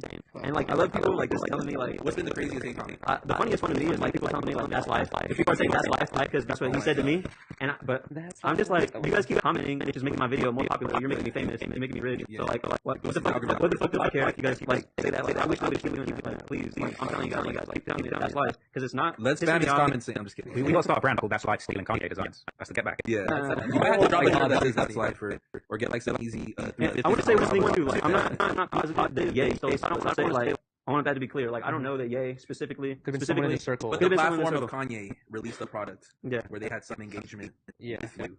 I mean, if the same thing happened to me, bro, I'd be putting hair in my head. I'd be like, I don't know what I'm gonna believe. I've been working for the last 10 years thinking about Kanye. One day I'm gonna meet Kanye, and I'm gonna. When I moved to LA, I told my mom, I was like, I'm gonna meet Kanye because I was like, this is like a hero to me. So I was like, where are you from? I'm from South San Francisco. Oh, yeah, Bay Area. Reps me so well, but yeah, like I was telling people back home too, I was like, I'm just gonna like start working on it, start building connections. That's why I moved to LA, and I've had like some pretty good success so far. But like, yeah, that was definitely like the biggest thing. And then I was like really looking to capitalize on that. So yeah, that's what they say usually. It's like a saying, like don't meet your heroes because like they'll just let you down or whatever it is. Yeah, whoever said that didn't know Kanye was gonna be some hero because everyone there did that. Even if I had hearing kind of your first experience and just hearing just a different dozen stories I've heard similar to yours, it's like. I would still meet those fools, but I for sure like, oh, man. Yeah, like I don't think it takes away anything from like wanting like he's still like a hero to me, like even now. But like I just like look at it like. Because I just know how like fashion works too. Like I know how the industry works. I know people steal shit. Like it's not the first time. It sucks. You almost got to accept the game. And fashion laws are crazy too. It's not like big Bay Area. Yeah, it's a huge area. And you like where it's like if someone samples your beat, you're given points on that song. It's like you can take it to court. Yeah, there's a lot you could do with other industries, but with fashion, there's a gray area. There's certain things that you could like patent, there's certain things that you can't. So and it sucks that like money really is the biggest influence in that because then you have Nike who can like officially trademark their Air Force silhouette and other stuff to like stop these designers. But so what's next for you, bro? I'm just gonna keep working. Like I have a bunch of new designs that I've been working on. I'm just saving up, trying to get out my next collection. I'm gonna go do a lot of like really different things that I think are gonna set me apart. Like when I was making this like the eyewear in the beginning, like a lot of people were telling me like, oh, this is like some weird shit, but like how everybody loves it. So everybody been telling me, oh, that's just hard. You should have released that way earlier. You have that? Oh, I can't believe like this. So even at that, like you couldn't have told me Kanye was gonna drop that like 2 years ago. It was definitely some kind of like external influence behind that, which you obviously had for this project. Bro, I appreciate you pulling up, sharing your I know, story, that's man. an interesting tale. Hell yeah. As soon as I saw the video, I'm like, bro, we need to get this story communicated. And also, I'm not surprised. I'm not surprised either. Yeah, I'm heartbroken though. Really? I'm kind of like I'm like in a weird like fandom relationship with Kanye where it's like you expect him to do better, but you're also gonna expect him to kind of like continue the way he does. Yeah, it's a weird. Puts you in a weird spot. You hear the opposite about his music though. You hear about like all these stories with Sci-Hi, like bro, if you fucking pull up the Fruit Punch, he'll credit you as like someone on the song. Right. You hear all these crazy stories, but let it be some clothes, and he's like, that's life. What do you think the future of kind of Kanye's fashion career now is kind of leaving Gap and Adidas, right? Yeah, I think he's just like you can't tell somebody. It kind of goes back to that one clip 2 weeks ago where he's like, you know what, Sway did have the answers, because it's like he's learned that like, damn, now I have the money, now I have the influence and the infrastructure. There's really no stopping me. Me personally wasn't a fan at all of the Gap release. Yeah. But I think that like from like a mainstream and kind of like Iron Fist standpoint, I think he's going to continue to kind of like. Isn't he already building factories of his own and stuff like that? I mean, he's probably been doing that already for like 10 years. But like these factories that these traditional like nice they've been working with them for 40, 50 years, where they understand their language. But I'm really factory, you're going to have to start from scratch and like kind of figure out what's the best phone. Get skilled people to get like it's experts, man. That stuff, Nothing's bigger than Nike and Adidas. That's the hard part. It's like how much money would really realistically cost to like replicate a Nike fucking shoe factory? If you were like a billionaire like Kanye and you're like, I want whatever amount of money it costs, like is $1 billion enough? I think so. But he can't hire kids to work in his factory. That's the thing. Yeah, right. That's what I'm saying. So it might not add up. Yeah. We need to start fucking focusing on buying and choosing to buy stuff that's made in America. Impossible, bro. Stupid. That's not so stupid. Of course you would say that. But like it's like in the glass. I won't tell it. In the glass world, like people buy expensive bombs. It's frowned upon to buy Chinese glass because you're like, dude, this is made by 16-year-old in a fucking fume-filled room that's gonna die of cancer in 5 years, and you're supporting this bomb company that's not ethical at all. When there's an American man who has correct ventilation, is of age, has certificates, making you a nice bomb with skill, and you know that there's no people. You cannot be a Chinese manufacturer. Someone who's spent tens of thousands of dollars into the foreign market, bro. It is very, very hard, bro. For instance, these crates, $3 if I get them in SoCal, 30 cents if I go to China. Yeah. That is fucking ridiculous, bro. Well, and it's the fact that like they just have a lower wage there, and you're able to like kind of make that. I mean, rightfully so. Everyone in America just wants a fair wage. And I understand. I agree with you too about wanting stuff in the U.S. But then also, I would say that I think Chinese factories are getting a lot better. They're way more sophisticated. Also, a lot of like other countries. Regulations are Pakistan.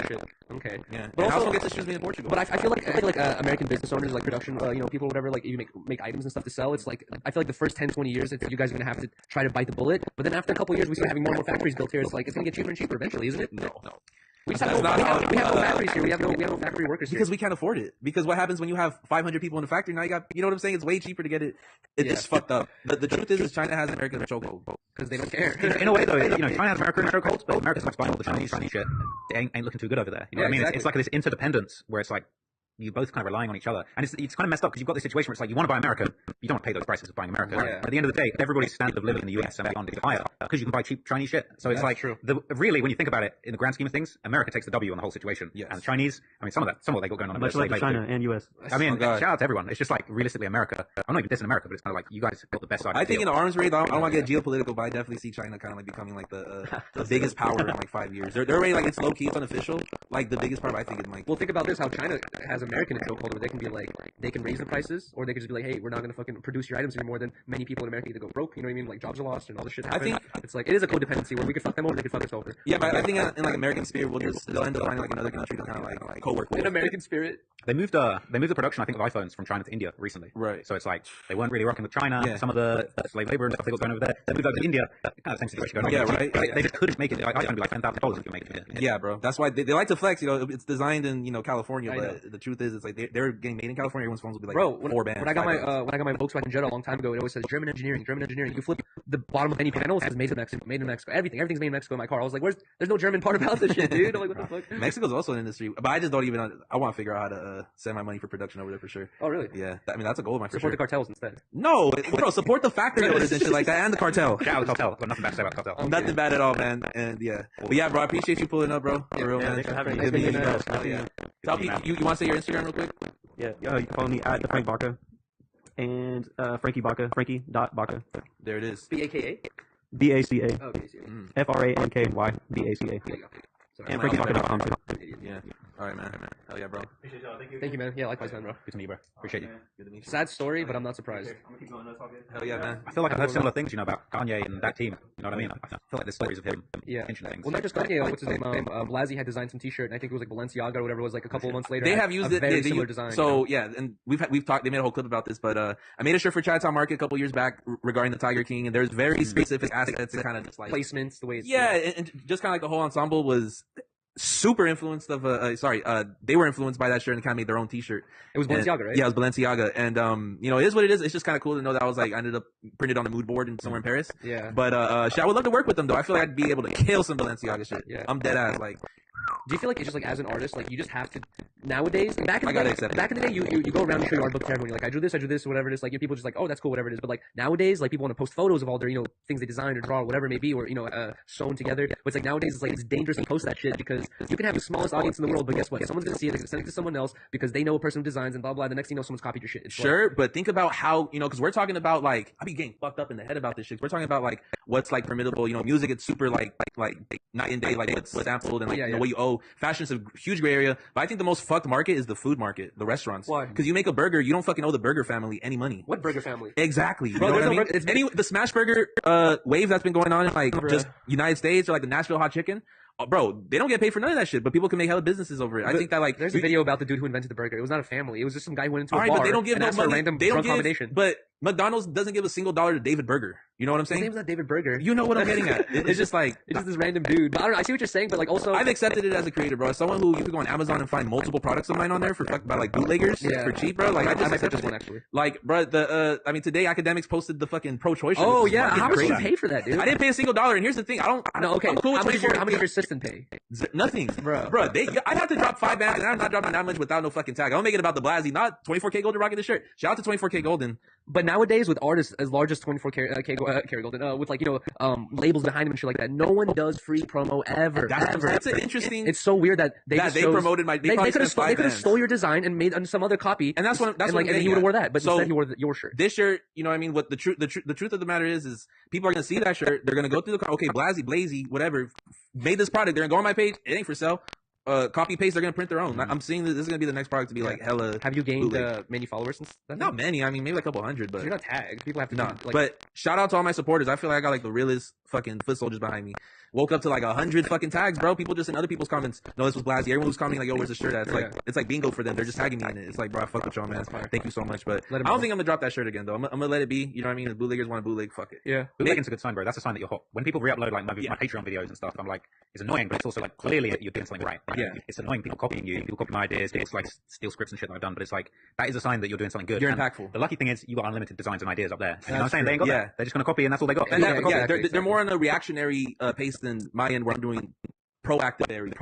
Yeah, exactly. And they're reactionary. Whatever. Yeah, where it's like they're kind of just waiting for me to post. Where it's like I'm just posting and doing shit, man. But like, have you heard of Sunny V2? Yeah. You watch his videos? You know what I noticed about Sunny V2 is if you go back to his old videos, he used to show his face. He used to be in front of the camera, and then he got progressively ugly or something. Well, no, I think he just decided he didn't want to be on camera for some reason, and he uses videos and photos instead now. And I was just like, that's interesting. Like, do you think you would ever transition into like not putting your face on the camera? Because I was like, he's not the only person that I knows to do that. There was like a couple other dudes who do like similar videos that also made that transition. And I was like, is this because like it's an audience retention thing, or like I don't know, like I don't know. What do you think about that? Yeah, super interesting, man. My thing has always been I want the videos to be mainly me telling the story with the clips. Partly just because like obviously fair use is a thing. You're not supposed to just have loads and loads of clips just of random stuff. Yeah. Obviously YouTube have deemed it okay to do that. I mean, again, no disrespect, I'm a huge fan of his, but like Academics, his videos are just gifs or clips of other people's music videos. Which in the old way of doing media, like I don't know, the labels will be on his ads, but now the labels love him. But it's like my thing had always just been I want to be in the video, so it's a case of like this is still my story, like I'm still telling this, but then I'm showing the clips. But also I do think there are benefits of not having your face out there. And I have been thinking about maybe down the line, like if I started another channel in maybe another genre, not necessarily being the face of it, like still scripting stuff I'm interested in, maybe not hip hop stuff, or maybe like more crime stuff, less hip hop stuff on another channel. But I think if I did that, I might just do voiceover or take my face off of it, just as an experiment. Because I think if I'm trying to grow a business, like the Trap Lord channel is like my baby. It's me, like I'm it. But if I start another channel, like a crime channel, or like, you know, a channel doing like more like history stuff I'm interested in, like I might maybe like script that and then give it to someone else. Because I can't just be in everything. Yeah. So yeah, it's a tricky one. That's interesting though. I didn't know that Sunny V2 used to be in. Yeah, I just realized that the other day. What do you think about the whole crime channel thing? Because my girlfriend has been like watching that ever since I got with her. Like she'll be watching YouTube videos of girls who will like talk about, you know, people have died. Or shout out to that chapter. But I was gonna say that it's becoming a kind of like a point of conversation right now where like people are starting to call those channels out because like back in the day the channels would make videos about think something that happened 100 years ago, 150 years ago, 200 years ago, but those stories are running out. People are getting closer and closer to like our time, and now they're making stories of something that happened maybe 5 years ago, 10 years ago, and like literally the family members who are still alive, are still dealing with the grief, are coming out going like, hey man, you just made a video about my brother getting brutally murdered, and that's my brother, and like it's kind of weird that you just got a million views talking about this shit. I feel you, but I think that like mainstream media has done a better they made a better decision, like not really promoting and like making these people celebrities, like most of these like serial killers, and it's gone down to it's gone down through the funnel where it's now these YouTubers broadcasting these stories. Because in the 80s and 90s, you had people who were being celebritized like fucking Richard Ramirez or fucking Charles Manson. Ed Gein. You literally have like a long chain of all these like classic American like serial killers, and I don't think you really see that get broadcast anymore on like a mainstream level. You really just have the YouTubers just scavenging. The story about the victims usually. But that's where the people are getting upset. The family members. Like, there's a couple of examples. I can't imagine like Richard Ramirez's fucking family or all their relatives, because those movies were also coming out 5 years within. Like all these documentaries. Like, you remember that the one called like Monster, the movie where it's like some prostitute like lives under a bridge? No, she just kills people. Well, what do you guys think about Boozy calling out the thing that just dropped recently? I forgot the guy's name, the gay guy, Jeffrey Dahmer. The Jeffrey Dahmer. Yeah. Boozy called out saying, "Hey man, it's kind of fucked up because he Boozy call out what's fucked up and what's not fucked up." What the fuck? I'm not disagreeing with him. I'm just bringing it up because it had to do with what we were talking about. He's like the fucking mouth of like morals and shit. The voice. Like the voice. Man, I just completely disagree, bro. I feel like it's just so dumb. Maybe dumb's not the right word. It's just like it's not like an authentic argument. It's just like, yo, your YouTube's like, you shouldn't be able to do journalism on crime because it might hurt someone's feelings. Bro, like, throw on CNN. It's war, death, murder. We've been chilling here in LA for a couple of days. We put it on the news. We're immediately seeing, I don't know if you saw in the news, there was a shootout, father-daughter shootout with a cop. I saw that, killed. Yeah. We're watching that on the news every day, and then like, an advert for the steakhouse, a couple commercials. That's for, like, the funniest some part. stuff, and then we're back to the father-daughter shootout, and then it's like, but what if their family, like, what if the cousin of them sees that? I feel like it's just like a bad faith argument, and like, I feel like you make a really good point. It's like, back in the day, it would have been like maybe books or like a TV documentary about Charles Manson. It just so happens now YouTube is the dominant platform. You've got people like that chapter or like Elon and stuff doing videos about big murder cases, whether they're new or old, and it's just like, you just want to go at those people because they're popular now, but no one has a problem with CNN doing a story on a family that got blown up in Ukraine. Like, that's cool. We can run an inline ad on an article about that, selling fucking whatever. Dude, I've talked about this before too, where YouTubers will get called out. Where if you make a video about a serious subject, and then in the middle of it you have a fucking advertisement for fucking some game at like app or whatever, people will be like, "You asshole, why are you making money off this video?" But dude, if you go to any like CBS LA like YouTube channel, guess what? They will make a video saying, lady brutally murdered to death, blah blah. And then at the end of every single video, they always include this clip where it's one of the dudes going, "Thanks so much for watching CBS video." Right. Well, subscribe. And you're like, how are you just like adding these two together? Yeah, bro. And they like, don't get called out for it's so weird because like when the whole adpocalypse happened like fucking 5 years ago, like it all stemmed from like a Coca-Cola or a Pepsi ad being like in an Al Qaeda video, right?